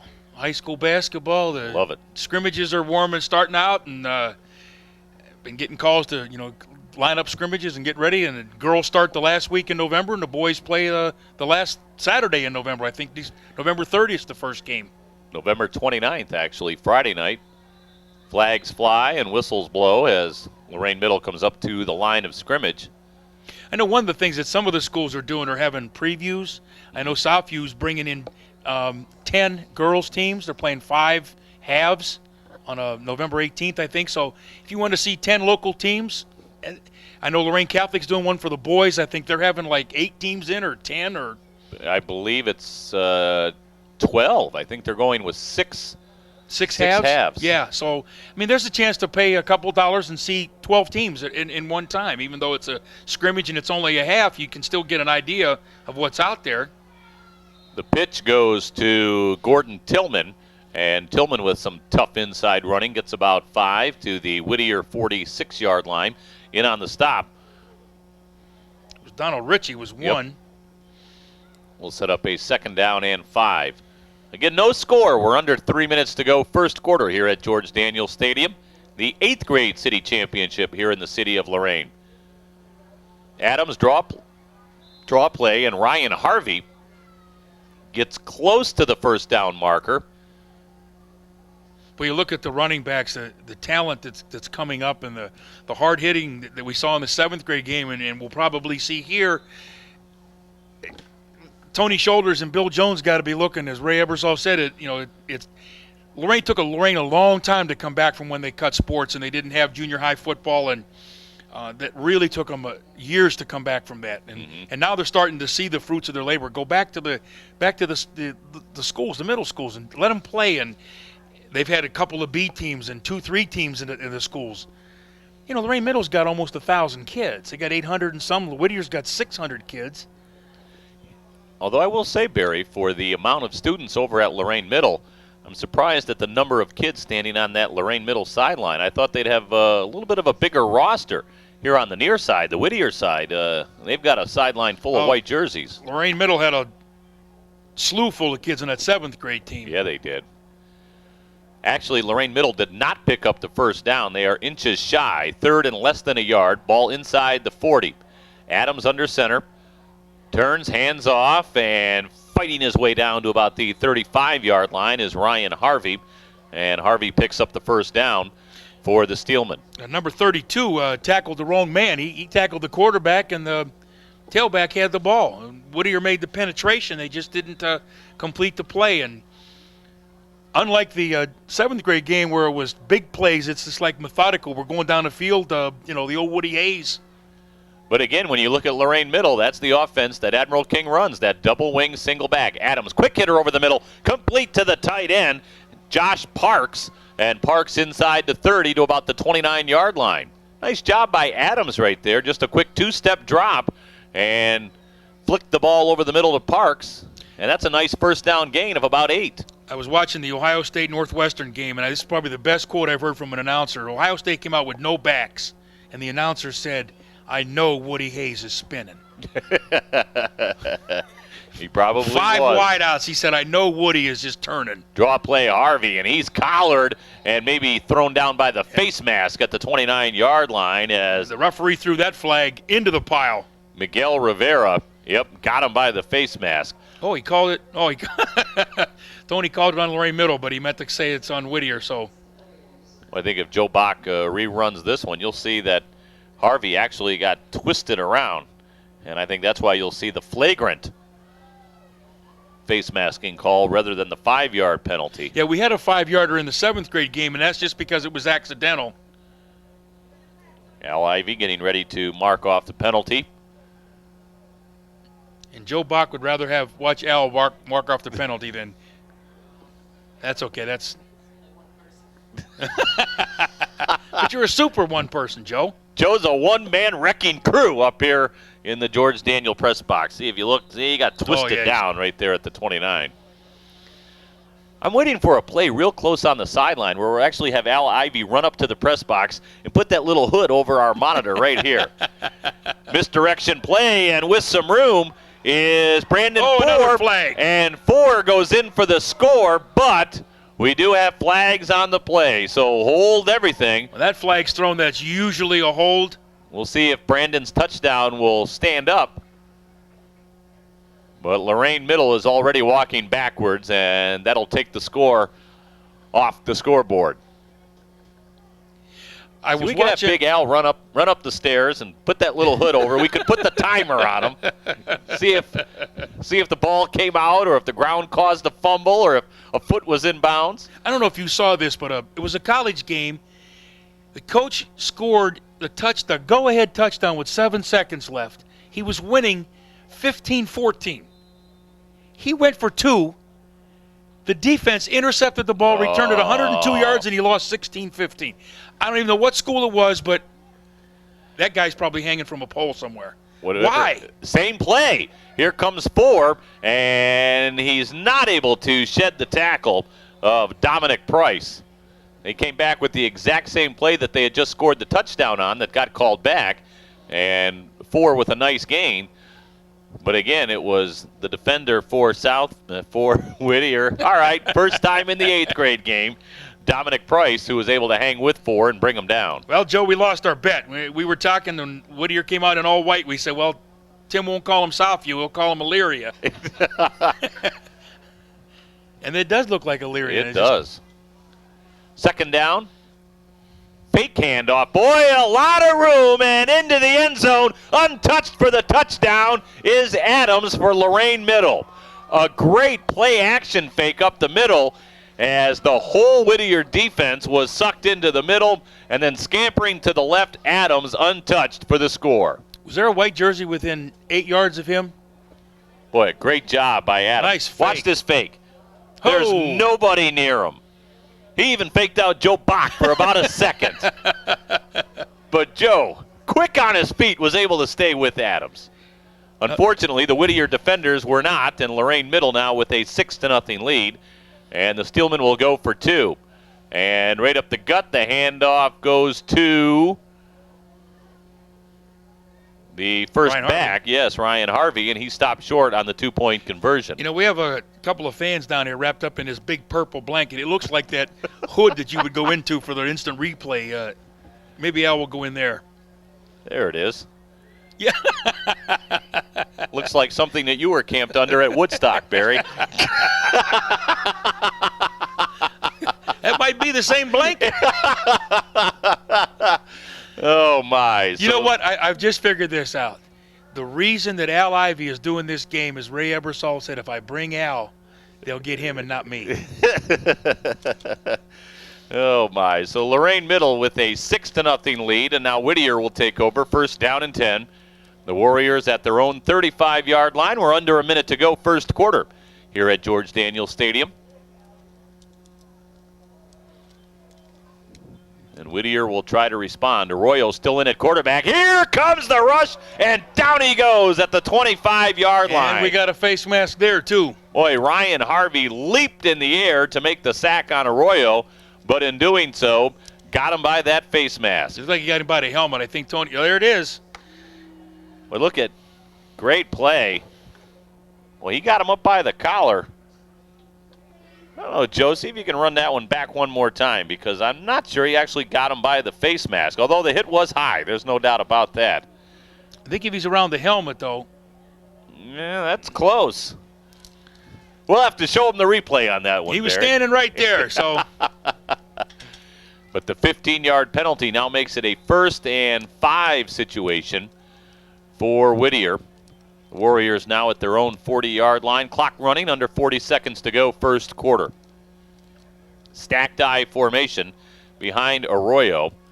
And Arroyo gives it to Montanez, the first back. And Montanez not able to get much to about the 42-yard line. Short gain of 1 will make it 2nd down and 9. Number 7, the wide receiver, Tyler Redmond's got one red sock on, one white one. I wonder if he's got another pair like that at home. Oh, my. Let's see if Whittier tries to get one more play in here. I don't think they're going to do it. They're going to try, but I don't think they can get up there. I don't think so. Clock at 2-1, and that'll do it. So 1 quarter in the book here at George Daniels Stadium. It's the 8th grade city championship between Whittier and Lorain Middle, and it's the Steelmen leading the Warriors by a score of 6-0. We'll be back for the 2nd quarter of play after we take this timeout on Lorain City Schools TV 20 WLCS. Your one-stop place for something really special is Impressions, corner of Oberlin Avenue and Tower Boulevard. T-shirts and sweatshirts personally designed to your specific needs. Anything from bears, trains to zebras, and specially designed hats as well. And don't forget Impressions, your one-stop spot for school jackets. See Dave, the designer expert at Impressions, Oberlin Avenue at Tower Boulevard, right here in Lorain. Second quarter underway. Whittier at their own 42-yard line, facing a 2nd down and 3. Arroyo still in at quarterback, and the handoff goes to the first back and just shy of the first down to about the 44-yard line. The up back in that stacked I formation, and again, that's Montanez. Paul Montanez. Mountainez or Montanez? Mistake. Could go by Montanez. He is a big fella in the backfield.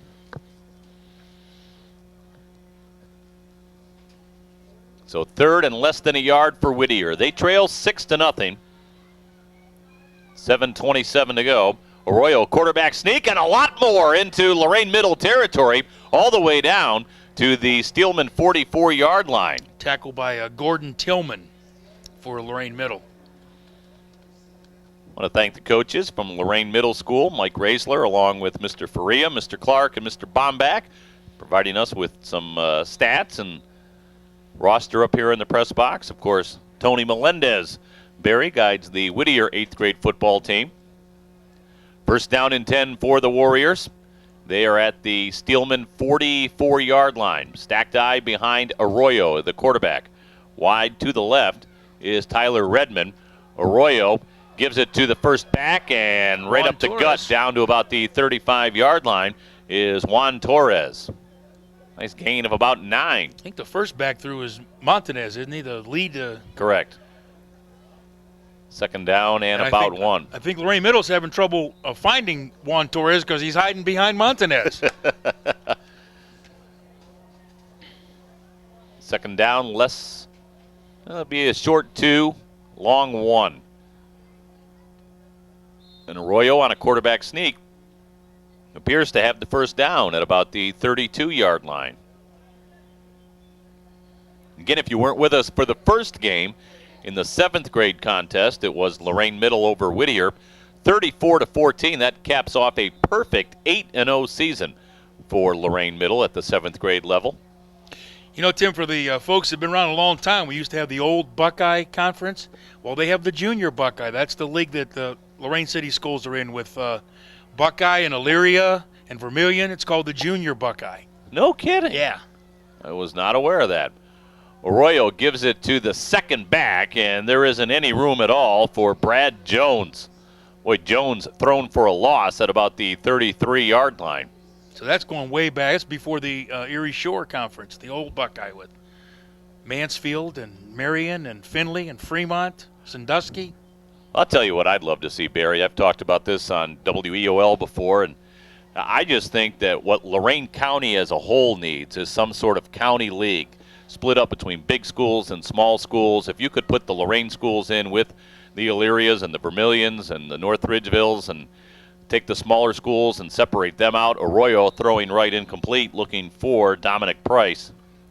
I think you'd get much greater fan interest. I think you'd get bigger gate receipts. If you could find a way to make something like that work, I think it really could invigorate high school sports here in the Lorain County area. Yeah, you know, for Lorain City Schools to be in the LEL, to go to Mentor to play a girls' volleyball game or a boys' soccer match, to drive through downtown Cleveland to get on the far, to go 60, 70 miles to play a soccer match or a golf match or even football or basketball. 3rd and 11, misdirection play goes to the second back, and inside the 30 to about the 29-yard line is Brad Jones, and he'll be far, far short of the first down. I'll venture to say on the Friday nights that I've watched King and Southview play, you could take all of the fans that have come from, except for maybe Elyria, all the LEL fans, not as many people that were here to see the Admiral King Amherst game. What do you got, 3 miles? I mean, you got 10-minute ride, and here you are in Admiral King A1 Lake. I mean, you got a game that's right. I mean, Warrensville, if they brought 25 people. Edwin Ortiz goes wide to the left, the wide side of the field. Dominic Price split to the right as Arroyo will be back to pass on 4th down. Looking left, throwing left, has an open receiver, and the ball's knocked away at the last minute by Lewis Crook. If he throws that ball a little earlier or a little further, he's got 6. The ball just hung up long enough for the defender to get there. Ortiz was open, and then Crook did a nice job of getting back to the football. And as Barry mentioned, it was just underthrown by Arroyo. And combining those two things, Crook was able to knock it away and prevent the touchdown. And Lorain Middle will now take over, first down and 10 at their own 30-yard line. I mean, Mentor was probably the best team I've seen all year play, and they probably didn't have a couple hundred people. Well, hopefully someday the administrators, athletic directors, and so on in Lorain County will see if we can put something like that together. Adams, pitch right to Tillman. Tillman looking for some room, dancing down that right sideline, and finally shoved down at about the 39-yard line. I mean, they were close to having that with the Erie Shore when you had North Ridgeville, Midview, Elyria, Vermilion, Sandusky, and the two Lorain schools. That was probably pretty close to a county conference, or at least, Sandusky was the long trip. I mean, now Sandusky would be almost like a home game. Be in your backyard. Second down and less than a yard. Lorain Middle with 4:35 to go here in the first half, leading 6-0. Adams is the quarterback. He has the touchdown for the Steelmen, and now there's all sorts of movement in the line as Adams appeared to stagger the snap count. And that should give Lorain Middle a free first down as Whittier Warriors were jumping off sides all over the place. In the LEL, the volleyball games, they play all three. They play freshman, JV, and varsity. So they're leaving at 3 o'clock to go to Mentor, and they're getting home at 11 or 11:30 if you're lucky. If those matches go three, any of them go 3 matches. I mean, I was over at Admiral King, and it was after 8 o'clock before they start the varsity match. Adams, fake pitch, misdirection play right up the middle and into Whittier territory, down to the Warrior 44-yard line was the second back through, Brandon Four. Well, that was a nice fake on the pitch by Adams, and then Four had a gaping hole and brings it down to the Warrior 44, and that'll be enough for a Steelman first down. Tim, that was the reason they broke up the Buckeye, was because of the travel. And they were saying that, girls sports traveling to Findlay on Tuesday night to play a volleyball game, they wanted to play local. And now look where we are. We were in the Great Lakes League for a year and playing in Bedford, Michigan, and Findlay, Toledo, and now we're going to the LEL. I mean, and Elyria is getting out of the LEL, and that was because of attendance and, that league. And travel expenses. The travel was killing them. I mean, if you're a homeowner or you're a car owner, all you got to do is look at how much it costs to fill your tank. Well, what happens if you work till 5 o'clock? How are you going to get to see your kid play if you got to travel to Mentor or Euclid or Shaker Heights? Well, from the district's perspective, just look at that as filling up a couple of school buses to go ride over there and ride back. It's a lot of money. Timeout on the field. 4:20 to go, first half. Lorain Middle looking to add to a 6-0 lead. And then I see next year, Admiral King's played Avon Lake for as long as I can remember. That game's gone by the boards because of the new alignment and what's going to happen. Lorain Middle now sends 3 receivers to the right. The lone back, Ryan Harvey, behind Adams. First down and 10 for the Steelmen at the Warrior 44. Draw play goes to Harvey. Harvey dancing and cutting his way. He's to the 30, gets to the sideline to the 20. They won't catch him. Harvey to the 10 to the 5, touchdown. Whittier had a chance to get him on the 35, and he broke the tackle. And Harvey's touchdown run gives Lorain Middle a 12-0 lead with 4:07 to go in the first half. Boy, a nice burst by Ryan Harvey. Once he broke it to the outside, Barry, he was gone. He turned on the jets. They had a chance to get him right there, and they just... And there's the acceleration. And once he got to the 20, he was gone. Ruiz was giving chase for Whittier, but they weren't going to catch him. Adams, fake pitch, now the inside handoff, and dancing into the end zone is Gordon Tillman for the 2-point conversion. Whittier's just not tackling. They're making contact. They had him in the backfield again, and he broke free for the score. Maybe we can get Joe to look through the stands and see if we can see any brooms out there in case they're looking for a sweep or something. What do you think? Lorain Middle won the opening ball game 34-14. Although Lorain Middle led in that game 14-0, Whittier came back to tie it at 14 before the Steelmen reeled off 20 straight unanswered points in the second half. So let's see if Whittier can duplicate the feat here in the second game as far as coming back from a 2-touchdown deficit in the first half. Warriors will have it, first down and 10 at their own 35-yard line. Again, we hope you're enjoying this on WLCS TV 20, Lorain City Schools. Tim Elkhorn, Barry Buck with you. We commented earlier about the condition of the field, and Ray was telling us that some schools were lamenting they're playing in mud. And phenomenal shape. Arroyo still in at quarterback. Play action, has time, flings it down the right side, and the pass is knocked away. Nice job for Lorain Middle by Lewis Crook. Dominic Price was down there. He threw that ball 35, 40 yards in the air. Ray was saying that, for the last however many years, they've always had a state playoff game here. Last year they had a semifinal game because of the condition of the field. And there is no reason that this won't be the site of a few playoff games again this year. This field is just immaculate.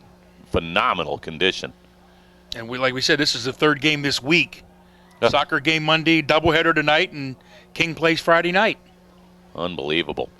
Arroyo on second down and 10. Sends Jones in motion to the right. Oh, nice move. And there's the play on the left side to Ortiz. Ortiz to the 30. The chase is on. They won't catch Ortiz. We're seeing some racehorses here today. They're just breaking free and gone. He made a great move. He caught it, turned to the inside, and then he was gone. Touchdown Ortiz. To the house. And Whittier back in this one. It's now 14-6 as the Warriors strike quickly after the score by Harvey. Whittier answers right back. Nice job by Arroyo of play action. Quick hitter, and then Ortiz dodging the tacklers. And look at all the guys in black giving chase. 23 was running right with him. James Young was right with him, helping him out. I don't know what the people paid to get in this game, but they've definitely gotten their money's worth. No doubt about that. To watch them. That's probably the fifth or sixth play over 40 yards. In considering both games. And now Whittier to go for 2. Third back through and dancing into the end zone for the 2-point conversion. Bradley Jones. Is Brad Jones. So this game has tightened up. It's now 14-8, Lorain Middle. I'm going to go out on a limb and say I might have gotten through that hole. I think Tomaszewski would have gotten through that hole. He might have fallen over the 2-yard line. He'd have tripped over that line. I got to watch it now. I know you do. I don't have to work with him. Tomo and I still have a few weeks left this year. Got to stay on his good side. So Lorain Middle's lead has been sliced to 6, 14-8 with 3:47 to go here in the first half. And the Steelmen will now take over, first down and 10 at their own 35-yard line. Again, Adams still in at quarterback for Lorain Middle. Adams, pitch left, looking for room, is 4. And Brandon Ford sheds one tackler, coughed up the football at the 40-yard line, and I think Lorain Middle was able to pounce on it. Whittier's got it. No, the Warriors come out of there with it.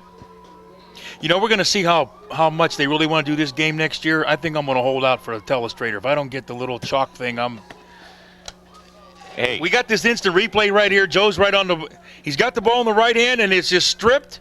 Oh, James Young knocked it free, and again, trying to see who got the ball, but one of the coaches out there helping him out. Well, Whittier has it, first down and 10 at the. No, I'm telling you, Lorain Middle came out of there with that. He pointed that way. If Joe runs that again, you'll see him go that way. But you're right, Lorain Middle's got the ball. First and 10 at the 41-yard line. Nice fake. And the fake was nice, but the play didn't end up being so. Boy, oh boy. That play got snuffed out, and now we have a Lorain Middle School player down on the ground. I think the reason I know he was hit back there was 5 of his blockers were on the 42. There were 5 shirts out on the 42, and he was on the 37. It's Brandon Ford that's a little slow to get up. I think we're going back to the fumble here. Yep. Now let's see which way the official points. He does. He points towards Whittier. I agree. Twice. He emphatically pointed. But Big Al probably corrected him. And 4 appears to be okay as he heads over to the Lorain Middle sideline. We're down to 3:10 to go first half. Lorain Middle facing a third down and about 6. And now we're going to have a discussion. I see the 3 wideouts out there. That used to be the Mississippi Valley State. You remember that school? They used to play. They put about 7 guys out there. Jerry Rice's school. Yes. They put all three in a row, though. Used to line them straight in a row and let them run. Anytime the guys with the white pants and the striped shirts get together to talk, I get nervous. They were just finding out where they were going for dinner. 3rd and 6. Draw play, looking for room, and there isn't any for Ryan Harvey as he's popped out of bounds right into the Whittier bench at about the 40-yard line. Yeah, you wonder. In the pros, you see more and more. It's like every other play they have to get together. Throw the flag, make the call, and move on. Look.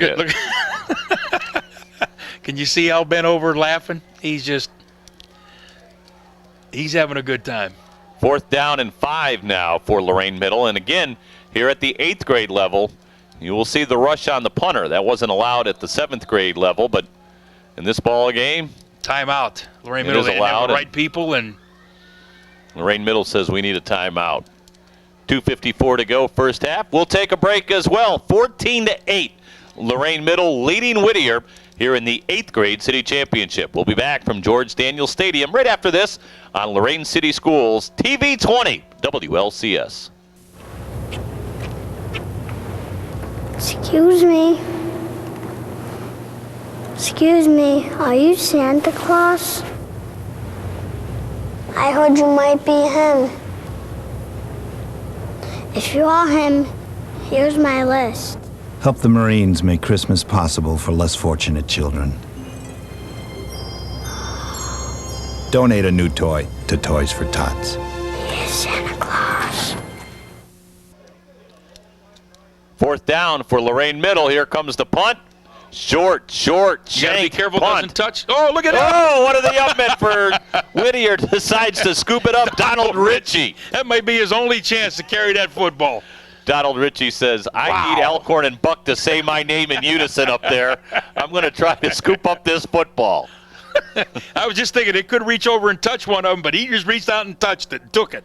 Well, Whittier now with plenty of clock. 2:47 left here in the second quarter of play. Take over right at the midfield stripe. 1st down and 10. The Warriors trailing 14-8. Again, a blustery, chilly night here in the city of Lorain. At least it's dry. No doubt about that, although that wind is just gusting off the lake. We'll have to have Joe Bach get a shot of the flag before the half is over. Arroyo on a quarterback sneak, not much. Down he goes at the 49-yard line. That play was read very well by Ronnie Swerns. Right now, Whittier with the wind at their back. Again, George Daniels Stadium as it sits right here on Oberlin Avenue. Runs north-south. And that wind coming right off the lake, down left to right on your television screen at the back of Whittier. 2nd down and 9 from the 49-yard line. Stacked eye behind Arroyo. Arroyo gives it to the second back, and Brad Jones doesn't get much. Tackled by George Adams. Well, you've probably been to most football stadiums in the county. Do you know of any of them that go east and west? I know of one. Is that what it is? Avon, that's the one I know. Joe Avon Box Lake. just got to pop in there from the background. Did they run east-west? Yes, they do. It runs I-90. Most football fields run north-south because of the sun. Correct. They used to play day games, but Avon Lake, I know, is the only one that I know of that runs east and west. Well, you got me thinking about that now. I take your word for it, Barry Buck. We've got movement in the backfield, and that'll draw some flags. I guess you're right. Well, if you go up on 83, you're going north, and the state football, you pull it into the parking lot, the field runs east and west. That's right. That's right. But now it's not much of a factor because most of the games are played at night anyway. But years ago when they played them in the daytime, they turned them north-south. And Avon Lake's the only one that I know of. And Keystone's the only one I've ever been to where they stopped the game because of a train. I've never, ever been to a football game where the referee blew the whistle and called timeout till the train went past. I've never – have you seen that? Have you been there when that's happened? You know, for all my years, I've never done a game at Keystone. Really? Football. I've never done a football game over there. 5-yard penalty against Whittier pushes the ball back to their own 48-yard line. 3rd down and about 13. Arroyo play action throws. Oh, what a great catch! Holding on and then dragging tacklers inside the 40 to the 39-yard line is Ortiz. He watched that catch in the first half. That interception. That ball was thrown 3 yards behind him. Man, oh man, a terrific catch by Ortiz.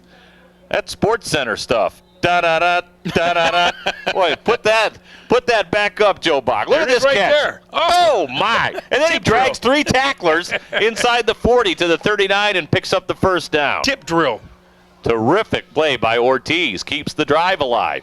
First down. Arroyo back to pass, facing heat. Flings it down the right side, and he overshot Ortiz at about the 15-yard line. That's one where you got to put a little air under it and hope he gets to it. But, that ball was thrown 30, 35 yards, Tim, on a rope.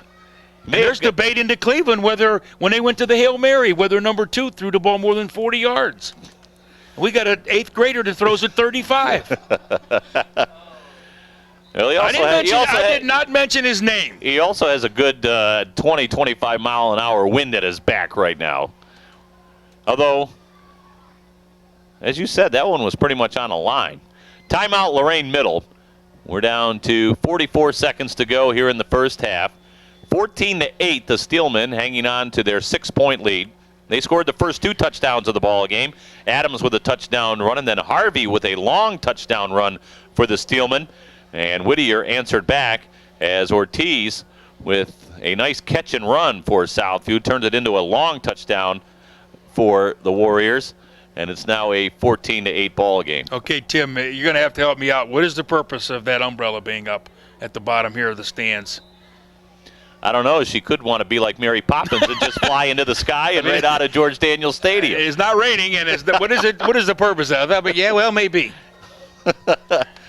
Second down and 10. We got 2 more open over here. Is that a sign that it's raining, maybe?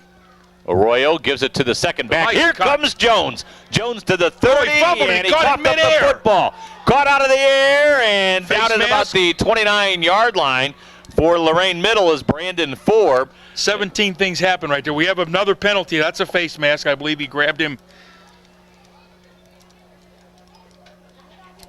You'll see that in the middle school football because a lot of kids aren't really ready for that big contact and wrap up. They just grab and... Well, here's the replay. Watch him cough this ball right up in midair. Yep. Although the ball actually bounced to him. It looked like I thought he had it in midair the first time, and then you see the face mask. The ball took the perfect hop right into the hands of Brandon Forbes.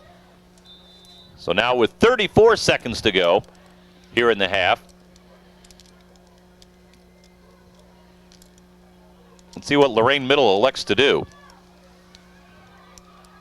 Leading by a touchdown. Oh, a big Adams counter, big sweep. Gives it to Forbes. Forbes down the left side, gets to the 50 and ridden down. There's flags all over the place as he was tackled into the bench by Anthony Ruiz. You know, he had him before he got off the field. If he lets him go, they're not going to call that. But then he took him 5 yards further and then threw him down.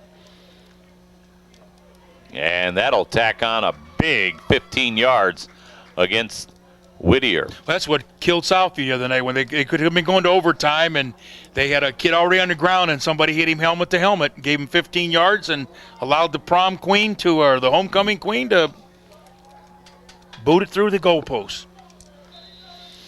We'll see if Lorain Middle, they might come back with that same play because Whittier hasn't stopped it yet. 26 seconds to go in the half. Brandon Forbes goes wide to the right. Look out for Harvey in a wing left. Tillman the lone back.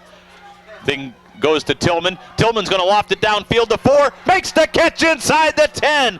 Dropped at about the 6-yard line. That was the tailback that threw the ball in the same distance as somebody else we know. Now, here's the thing about that throw. That throw was into that wind. I mean, you look at that flag gusting behind the goalpost to our left. That's probably a good 5-6 mile an hour wind. It's a little stronger than that, Barry. Did it blow your coffee cup over? Oh, my. Handoff right up the gut goes to Tillman, and he got smacked at about the 7-yard line. Joe Bach, do a little pan left up there on that camera because take a look at that flag. I mean, it is really blowing left to right. If Joe can find the flag, he's looking for Rosie's Pizza. There we go. He was headed in the right direction. And of course, just as we say that, the wind dies down. Oh, There now we look go. at it crackle. There we go. We just had someone in the 7 or 8. somebody outside said kick a field goal. And of course, now you look up into the lights, you can see that rain starting to fall. It is blowing sideways. Oh, lovely weather night here in the city of Lorain. 11 seconds to go. And boy, that flag is really gusting now.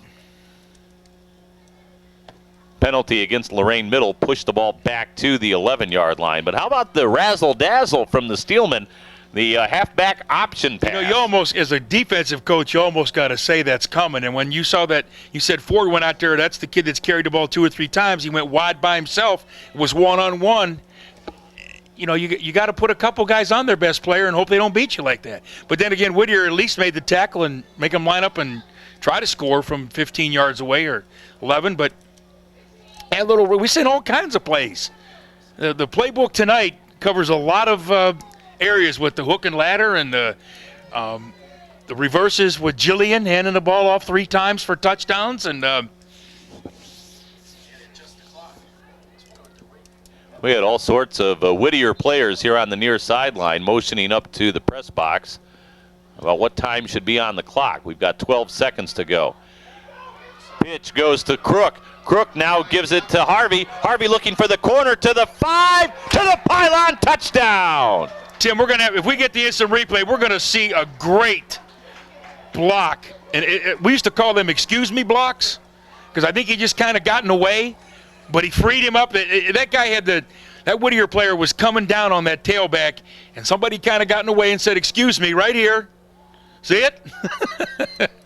And he turned a corner, and then he just turned it into the pylons for a touchdown. Harvey's second touchdown run of the afternoon makes it a 20-8 ball game. That's with 1 second left. That's something you don't want to do. They always say the last 2 minutes before the half and the first 2 minutes of the second half, and you just gave up a score. Now you're down 2 scores. I think it was Adams that actually made that block. Misdirection play on the 2-point conversion, and that's Harvey in for the 2-point score, making it a 22-8 ball game. Boy, with Lorain one Middle's got some horses in the backfield. 1 both levels. second left here in the first half. See if Joe Bach can run that play back one more time, because I think it was Adams who actually made the block that sprung Ryan Harvey for the touchdown. Anytime a QB can step in there and spring the tailback for a score, that's a good thing. Well, actually, they're going to take the final second off the clock. So before we go to the intermission, we'll see if we can get you that touchdown one more time. Lorain Middle leading at the half, 22-8. Harvey with 2 touchdown runs. Adams with a score for Lorain Middle. And sandwiched in between all of that, Ortiz with a touchdown run for Southview. Yes, it was. It was the quarterback that just got a piece of him, just enough to free him, and that was a touchdown, and that was a nice play. Harvey dives in for the score. 22-8, Lorain Middle leading Whittier at the half, the 8th grade championship ball game here in the city of Lorain. Again, the first contest this afternoon went to the 7th grade from Lorain Middle over Whittier. The final there was 34-14. The Steelmen looking for a sweep here in game number 2. I just saw the assistant athletic director, Mad Dog, signal to the clock to keep it going, so Ray's assistant is out doing his job. Earning his salary here tonight. We'll take a timeout when we come back. The start of the second half between Whittier and Lorain Middle. That comes your way after this on WLCS TV 20, Lorain City Schools. Hello, I'm Chief Sal Rivera. And I'm Officer Michael Phelan. This year, the Lorain Police Department, in partnership with the Lorain City Schools and the Morning Journal, is introducing an exciting new program called Do the Right Thing. The purpose of the program is to publicly honor and recognize kids who display proper behavior and proper attitudes. You can pick up a nomination form in your local city school or in the Lorain Morning Journal. Let's fill out those nomination forms so we can honor the kids who do the right thing in the city of Lorain.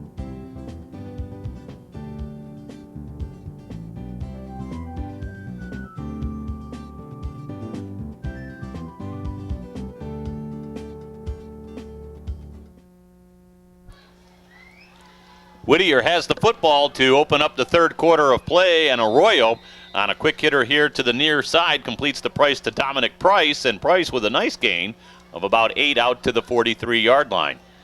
Well, if Whittier's going to throw the ball, they're going to have to do it So I was going to say you have to do it this quarter to use the wind, but Lorain Middle threw the ball 40 yards against the wind right before the half, so I think Arroyo got the wind knocked out of him, so I think Tony, the coach, called timeout to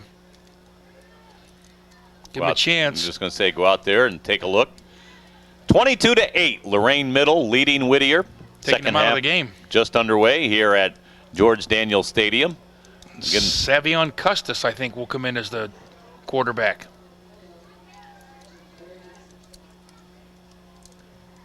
Yep, I think you're right.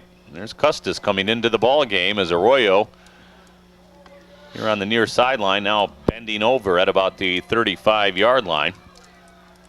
Second down and about 2 for Whittier.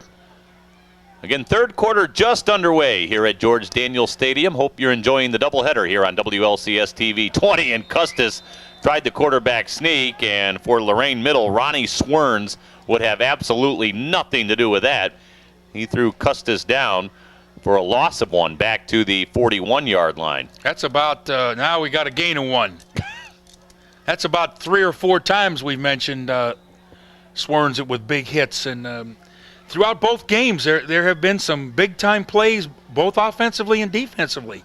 And as you mentioned earlier, it just shows that the kids are being coached. Tell you what, if Tomo was here, that Swerns kid could be in the hunt for a tough nut. Yes, he could. Third down and 2. Again, Custis still in at quarterback now for Whittier. Custis no, he does hand off. Here comes Jones. Jones to about the 48 and flung down there by Gordon Tillman. But Jones picks up a first down. Brad Jones, a quick little scat back for Whittier. Has some nice darting, dancing type of moves. And Whittier moves the chains. Trailing 22-8. Warriors at their own 48-yard line. First possession here in the second half. Splitting to the left is Edwin Ortiz. Well, now Ortiz decides he's going to go to the right, while Dominic Price heads to the left. Custis puts a man in motion. Michael Fairley and pitch left goes to James Young. Young gets to the 49 and is upended there. Boy, a nice one-on-one tackle made by Adams for the Lorain Middle School. Well, there's a young man at quarterbacks and leads the offense and then comes back and plays a nice play on defense. Short gain of about 1. That'll make it second down and 9. Again, as we mentioned in the first game, Tim, these kids know each other. They've gone to school together. They play baseball on the same team. This is a big opportunity for them. Double wing formation. Jones comes in motion. Jones gets the handoff. Jones doesn't get much, although he got pushed ahead for about 3 additional yards to the 44-yard line. Boy, Jones appeared to be stopped at about the 47, and then all of a sudden the pile just moved about 3 more yards, much to the benefit of the Whittier Warriors. I think Tony Melendez has got to find another way to get the plays in. He's got his quarterback sprinting 30 yards to the sidelines and back in the huddle. Young man's going to be worn out. Either that or well-conditioned. Third down and about 3. Again, Jones in motion. Pitch to Jones. Jones with blockers. Jones trying to cut outside and gets to the 40. Popped there by about 3, Steelman. But that'll be enough for a Whittier first down. Again, Tim, he's looking for a hole. He's looking, while he's running and moving, he's looking for some place to go. And that's the sign of a good runner, always looking for that little hole to go. A score here by Whittier, and they are right back in this thing. 22-8. 4:44 to go, third quarter. That's why that touchdown right at the 1 second. And otherwise, they'd only been down 1 score, and they would have been right in the game. Custis still in at quarterback. Savion Custis replacing Arroyo about 4 or 5 plays ago. Jones in motion to the right. Fake, quick throw, and then the handoff. I think he kind of bobbled that one. I think that was not – we thought it was going to be a quick pass, but I think he just had trouble getting the snap. And in the end, Montanez ended up with the football and not much yardage. We'll make it second down and 9. You know, Tim, one of the things the schools can do is they have the ability to show this tape on almost like closed circuit TV. There's a TV in each room. They could show this to the kids at school, the kids who weren't able to come to the game tonight. So, with our play-by-play in color? Oh, no. Custis hands off, and breaking one tackle, but not the second and the third, is Michael Fairley.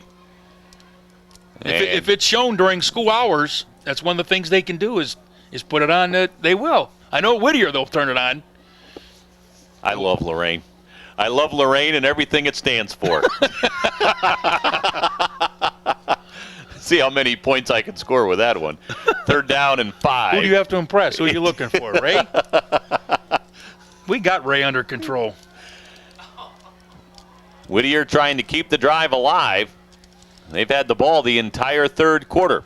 Custis, pitch to Jones. Jones again with blockers. He's to the 28 and collared there. And now a late flag comes flying in. I think it was Big Al Ivy that threw that flag.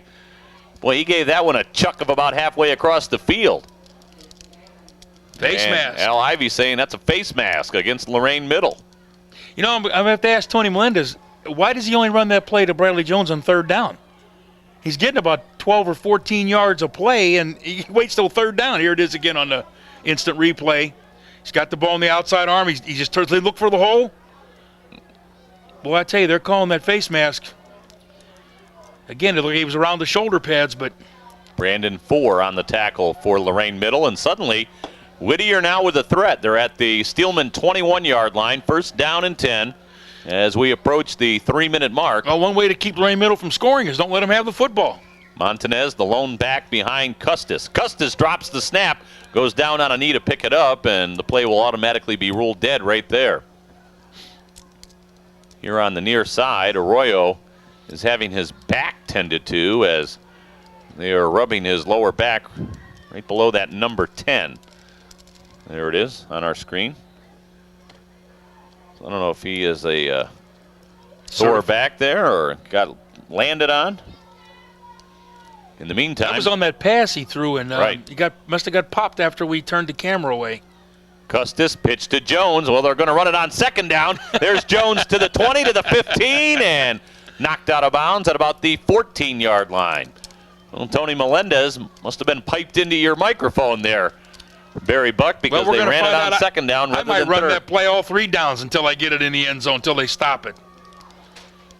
Maybe they're going to do something different and run it to the left. 3rd down and 4. It's like NASCAR. We're only going one direction, right? It always does seem to go to the right side. They take Jones, put him on the left side, and motion him right. Joe Bach has fallen in love with the play-by-play machine. He knows he has to return it on Monday. Oh, tomorrow. He's got to have it back tomorrow. Because he said don't fall in love with it. That means it's not going to be here Friday night. Custis, pitch to Jones. Jones hit and thrown down at the 17-yard line. Well, Lorain Middle was waiting for him that time. Gordon Tillman in on the stop. Also there was Brandon 4. Now what you want to do is fake that and go anything to the left. Run the quarterback, keep anything to the left by yourself, and the only person over there will be Al. I like the play call. Let's see if Whittier has the same train of thought. 4th down and about 4. Montanez, the lone back behind Custis. Here comes Jones. Fake. No! Jones got blasted at the 16 by Brandon 4. Oh, my! What a hit by 4. 4 laid the lumber on Bradley Jones right there. Watch this hit. Handoff. Pow! At the 16. Wow. Oh, my goodness. I think Jones got up and made sure he had all his teeth. That goes back to the the linebackers for the Bears, Butkus and Nitschke and the guys. Tell you what, they held that ball for 6 minutes and 7 seconds. That was a nice drive. But they came away with it, and you can't do that too many times. You only play in 16 minutes. Right. Boy, 6 minutes and 7 seconds worth of a drive that ends up with nothing. Handoff on Lorain Middle's first play of the 3rd quarter goes to 4. I tell you what, Tim, when they run that play, they bring their entire left side of their line pulling over. That's the old Washington Redskins counter tray where they just pull both tackle and guard, and they're just coming to the left. Gain of about 2 right there for 4. We'll make it 2nd down and 8. Again, Lorain Middle leading 22-8. Couple of touchdowns in the first half by Ryan Harvey. Another one by Adams. Ortiz with a touchdown catch for Southview. Adams rolling right, throwing right, complete to 4. 4 upended at the 21-yard line. Boy, a nice defensive play made for Whittier by Anthony Smith. You know, Tim, in baseball, they say when you make a great play, then it seems like you get the lead off. You come back the next inning. Is that the same thing that's happened here? The kid made a great fourth down tackle, and now they've given him the ball the last 2 plays. He's playing on both sides of the football. There's some talent out there in both. There's some football players out there. Tell you what, as you mentioned earlier, Barry, Tony Shoulders for Southview and Bill Jones for Admiral King, respectively, have some good things to look forward to. Adams fakes the pitch. Handoff to 4. Here comes 4. Up the gut to the 40, to the 45, and finally ridden down at the Whittier 49-yard line. There was that pull both right side of the line and come left, and I think if he kicks that one out to the left, he might have a touchdown. He ran that one right back into the defenders. But that's still a big run, and it's a big play, and that's 3 plays in a row for him. Here they come. Well, he just comes out of traffic. It's hard to find him back there in the midst of all the muddled bodies. And Justin Miller and 85 is Anthony Smith tracked him down. Lorain Middle just very content to move the ball down the field and run the clock out. This will be the last play of the quarter. Adams, draw play, and it doesn't go anywhere. Ooh, the ball came out of there, but they're going to whistle the play dead as Sam Ortiz had a touchdown in his sights for Whittier, but the officials 85? had 65. What do you have there? 85. Nope. It's 65. 65, you're right. And that is the final play of the third quarter. So we'll go to the fourth. Lorain Middle still leading 22-8. The final 8 minutes come your way after this on the Lorain City Schools High School. No, this is actually middle school football special on WLCS TV 20. My name is Maya, and my cat's name is Milliam. This is Billy. I'm never Billy. Where did you get Millie? From the shelter. Next time I'm going to get a dog. And my dog's name is going to be Snowball. Where are you going to get Snowball? At the shelter.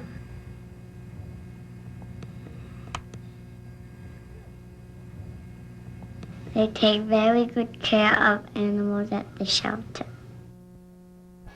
Welcome back to George Daniels Stadium. As we start the fourth quarter of play, there's whistles and flags. I think that was an arena play. Yes. Ryan Harvey had some room to scamper over there on the far side. But well, that's a crazy game. Do you get into the arena football at all? I've only watched it a couple of times. Boy, it is it's like watching ping pong. What was the name of the Cleveland team that Earl Bruce coached? Yeah. Out at the Coliseum. Wow, was that a crazy game. What was the name of that team? What were they? Oh, you got me. They weren't the Crusaders. That was the hockey team, right? What were they? Well, now you got me thinking, and I can't recall what it was. But Earl was the coach. Remember when the coach could be out on the side on the field? Again, it looks like there's movement. Pitch goes to 4. And again, here on the near side for Lorain Middle, somebody keeps jumping off sides. It's a tight end. I think it's number 2. I think he's jumped both times. Frank Russ. What they do is they have 2 guys in motion. Pushes the ball back another 5 yards. Well, I think we got second down and an acre. About 21 to go for Lorain Middle. 7:55 to go in the fourth quarter. Steelman leading 22-8 as they look to sweep the city championship here at the middle school level. You see guys running in and out. Tim, one of the other things you want to try to do as a coach at this level is get the kid in the game. Everybody get on the field at least once, and you're trying to substitute and move kids in and out and keep track of who's playing, and that's difficult to do. Adams, pitch left to 4. 4 gets to the 45 and dropped at the 46-yard line. We'll set up third down and still a long way to go for the Steelmen. Man, I can't think of the name of that team for the life of me. Why I had to ask the question. I shouldn't have asked it unless I knew the answer. Because I remember even the kid from Sandusky played for them. Shomo, the wide receiver. Okay. He played for them. In fact, the kid who quarterbacked the 7th grade game, Gerace, his dad coached for them. Should see if Lenny's out there. Maybe he knows the name of that team. Tillman in motion to the right. Adams back to pass. Looks, throws over the middle, complete to Tillman. Tillman dropped at the 46-yard line. Nice tackle by Miguel Rivera for Whittier. Tillman will be about 6 yards shy of the first down. So Lorain Middle will be forced to punt. Again, Whittier, their only possession here in the second half, a nice one. They put together a march that consumed 6 minutes and 7 seconds of the third quarter clock. It went about 60 yards, but they couldn't put it in the last 15. Drive stalled, and Lorain Middle got it back, and they've held it since that point. Well, they're not going to punt it. They figure if they get this first down, that'll pretty much do it. Yeah, with 6.5 minutes to go. So Adams is up under center, and now Whittier says, hold on a minute. Now the ball marker, Mad Dog had the stick about halfway down the field. Big Al had him back up about 4 yards. Adams.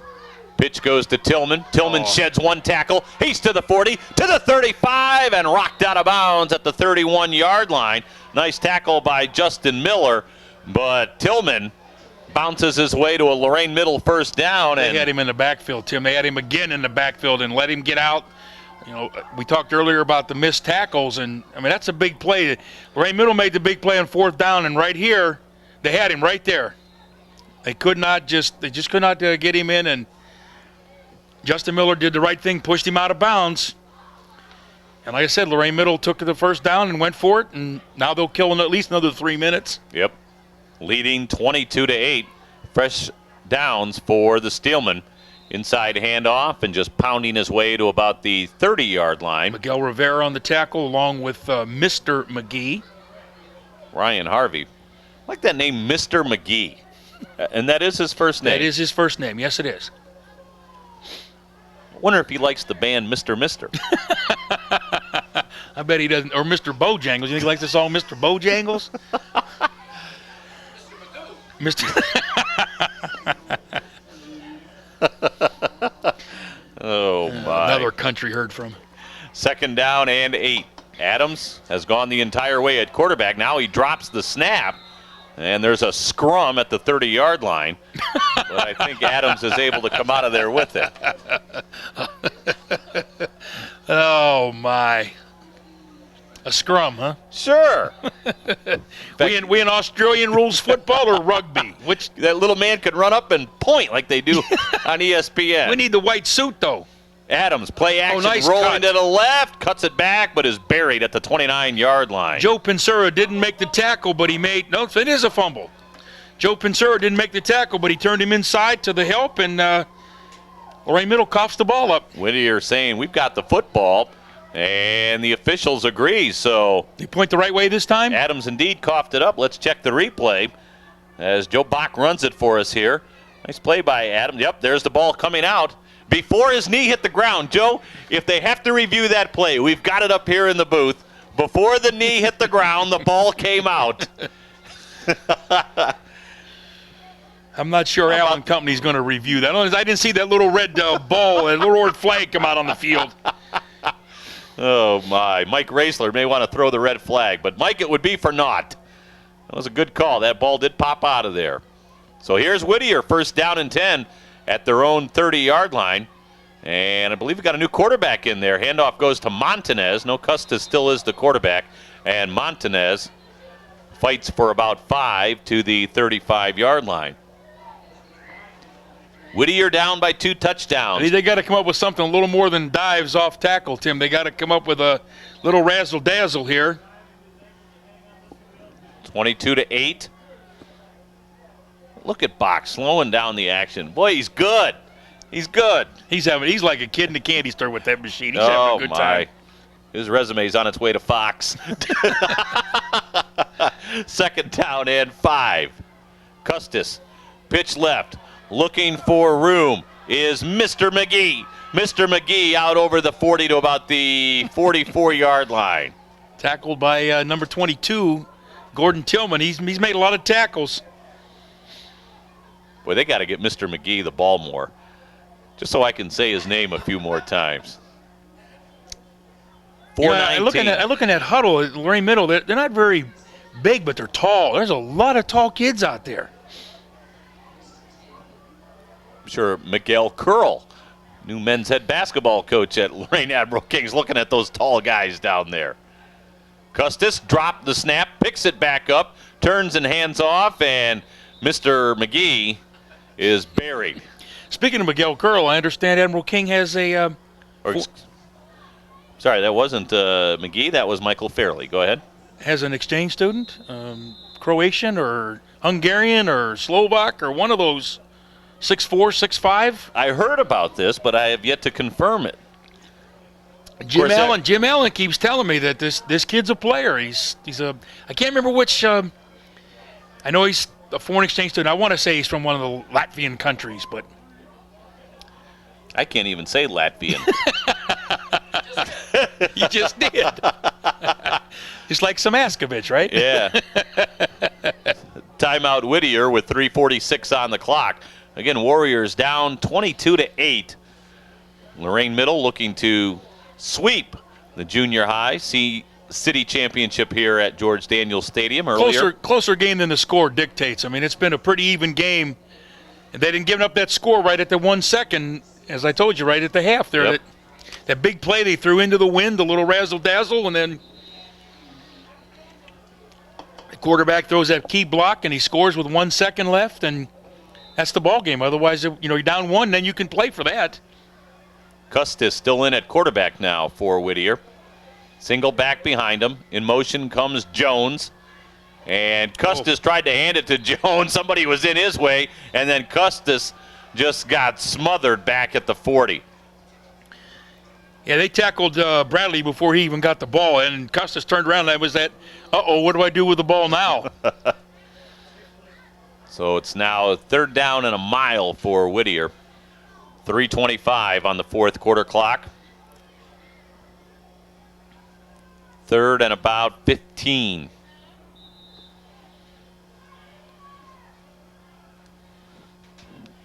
Custis sends Jones in motion to the right. Pitch goes to Mr. McGee. Mr. McGee gets to the 45. He's to the 50, collared at about the midfield stripe. And no flags on the play. And, boy, that looked like he got hit up high near the face mask. But that was the case where I think the Lorain Middle kids thought they had him in their sights, and he just ran right past them. Right. He just turned the jets on. And now that makes it a much more manageable 4th down and 4, though. There's a replay. Well, he got up near the shoulder pad. Got him by the jersey. 4th down and 4, and Whittier, with 2:45 to go in the football game, has to go for it right here, trailing 22-8. Custis with McGee behind him. Sends Fairley in motion to the left. Pitch to McGee. Eludes a tackler. McGee with all sorts of room. Mr. McGee heads down the sideline. And Mr. McGee will go for the score. McGee has put Whittier back in this football game. It's 22-14 with 2:22 on the clock. Yeah, one of the downsides is you can't do an onside kick. Can't get the ball back. So Whittier's going to have to come up with a big defensive play. And how big does that touchdown loom now with 1 second left? With 1 second to go in the second quarter, Harvey had the touchdown run for Lorain Middle to put them up 22-8. Boy, a nice job by McGee right there. Well, he's got some speed. Man, he turned that corner. Not only did he have a lot of room, he just created a lot more room. Custis under center as the Warriors go for 2. Handoff and flung down at the 6-yard line was Juan Torres. So it's a 22-14 ball game. 2:22 to go. As Barry Buck mentioned, no onside kick. Obviously, no kickoff at the junior high level. So Lorain Middle will have it first down at their own 35-yard line. Should I be looking for Pete Dixon? Room 222, was that his name? Yes. Pete Dixon, room 222? The school teacher, wasn't it? Should I be looking for him to come up the steps? Or I always liked the principal. He seemed like a good principal. Like the guy in Boston Barry. Public, huh? I don't watch Boston Public. But I remember watching Room 222 as a kid. Boy, that show's ancient. Oh, that's Let's right up go there with back F a ways. Troop. With F Troop. Oh, jeez. F Troop. All right, Lorain Middle will try to kill the clock here. Adams hands off. Tillman to the 38, eludes a tackler, and then upended at about the 40-yard line. I don't think these kids know what it means to kill the clock. I think they want to try and score again. This is where a coach can come in and you know, you send a play and you take a little longer to get the play and slow things down a little bit. Stay in bounds. You tell him that. Well, he did. Well, he must not have right there because. Well, the most important thing you want to do right now is not fumble the ball. You don't want to do anything that's going to cause a turnover. 2nd and 5 with 2:14 on the clock. Adams. Hands off. Up, big hole up the middle. Breaking a tackle at the 50 to the 40. Down to the 30. To the 20. They won't catch. Ryan Harvey who goes for the score. Dive right up the middle and well, you know, at the 30, Whittier was within one step of catching him, and at the goal line they weren't within 10. You talk about some kids that can run. Ryan Harvey with his 3rd touchdown of the afternoon. It might be pretty interesting to come out here in the spring and watch some track. Watch this. They just right up the middle. Watch him turn the Jets on right here. Burst. Boom. They got him right there. Look. And he just opens up 10 yards. Yep. He was setting them up and putting them down. Harvey with his 3rd touchdown run of the afternoon. That might be the exclamation point, right? I think that'll do it with 2:01 to go in the ball game. Lorain Middle leading now 28-14. They'll go for 2. Adams pitches to the wingback, and banging his way in was Joey Silva. So Silva makes it a 30-14 ball game. Almost identical score. Now, if someone hits a grand slam here, then it's same score. First game ended up being 34-14 in favor of Lorain Middle. You know, probably, Tim, the best thing that could happen in this is if they would come out with a tie. You know, you'd hope that schools tie, but the kids want to play to win, and this is I remember when I used to, again, coach at King, and it was bragging rights for the year. It was, you know, all year you get to talk about who won that football game, and you could be 1-8 going into that game with Lorain High, and that was the game to play. Of course, Admiral King and Southview will meet in Week 10 of the regular season over here at George Daniels Stadium. Whittier back on offense now with 2:01 to go.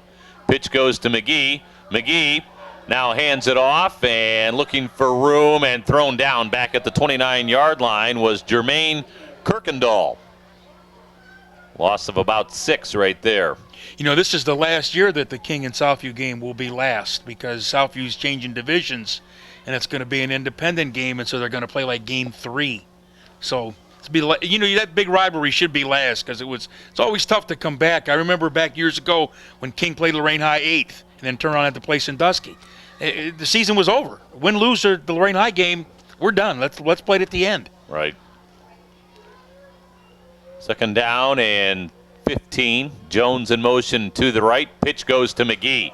McGee looking for a block. Now looking for room. He's to the 45 to the 50. There goes McGee. Mr. McGee all the way down to the 32-yard line of Lorain Middle School.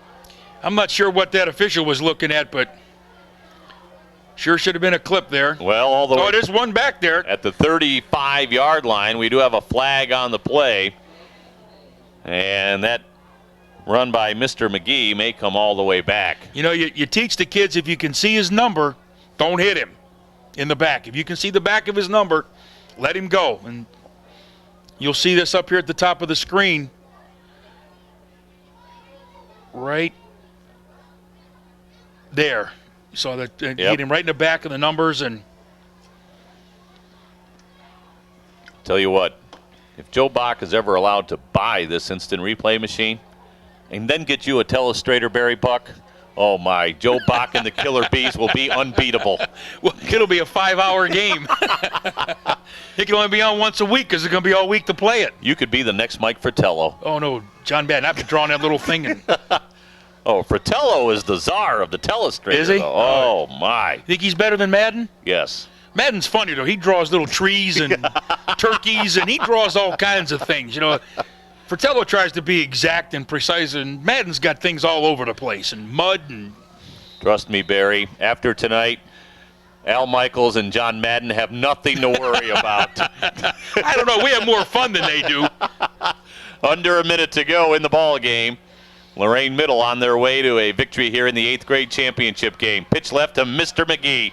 Mr. McGee to the 35, dragged down at the 37-yard line. Think there's anybody that has more fun than the Sunday night guys? Miller and... Mike Patrick, Joe Theismann, and Paul McGuire. Paul McGuire, yeah. You think anybody has more fun than those guys? I like Paul McGuire. he's pretty funny. He keeps them on their toes. And clock continuing to run, 25 seconds to go. So if Whittier runs a running play look right in here. the middle of the field of the Lorain Middle kid. He's got yellow socks on and orange shoes. See him? Yeah, I went to the Ron Bacalar School of hand off right up the middle. That's the last play of the game. That will do We'll it. end it on that note, too. So that's it. Lorain Middle School with the sweep of the junior high city championship here in the city of Lorain. The first game, the 7th graders went to Lorain Middle 34-14. And here in the nightcap, the 8th grade Lorain Middle team improves their mark to 6-2 by upending the Whittier Warriors by a final of 30-14. The Whittier 8th grade team will close it out with a record of 2-5. Barry Buck and yours truly, Tim Elkhorn, will be back to wrap it all up on Lorain City Schools TV 20 WLCS right after this.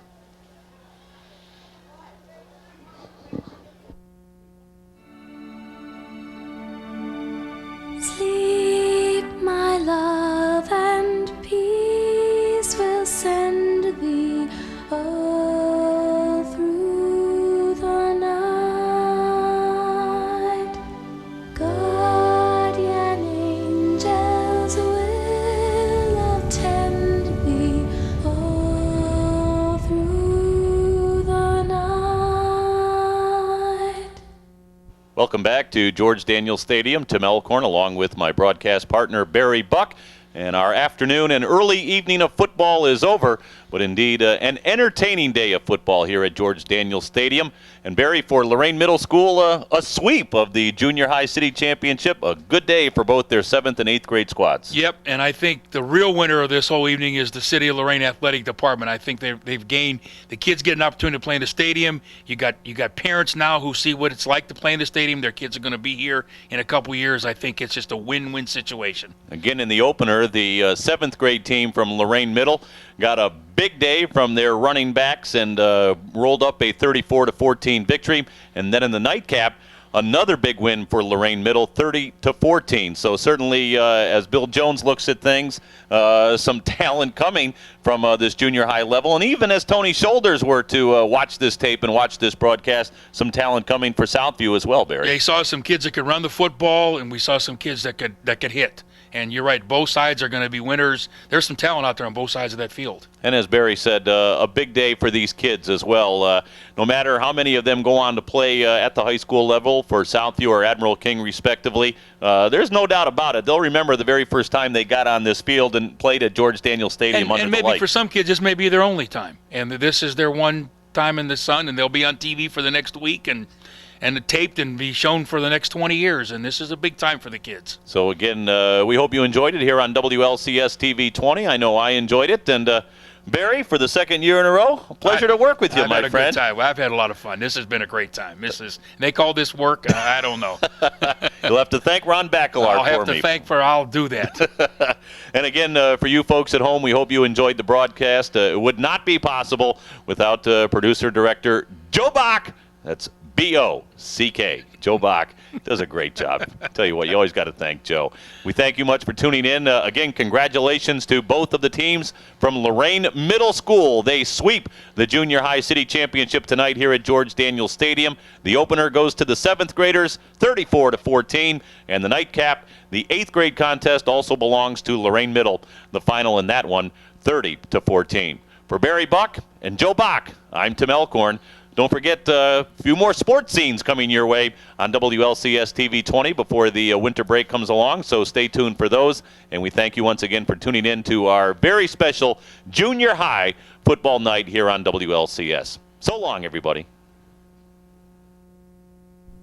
This has been a production of Lorain City Schools TV 20 WLCS.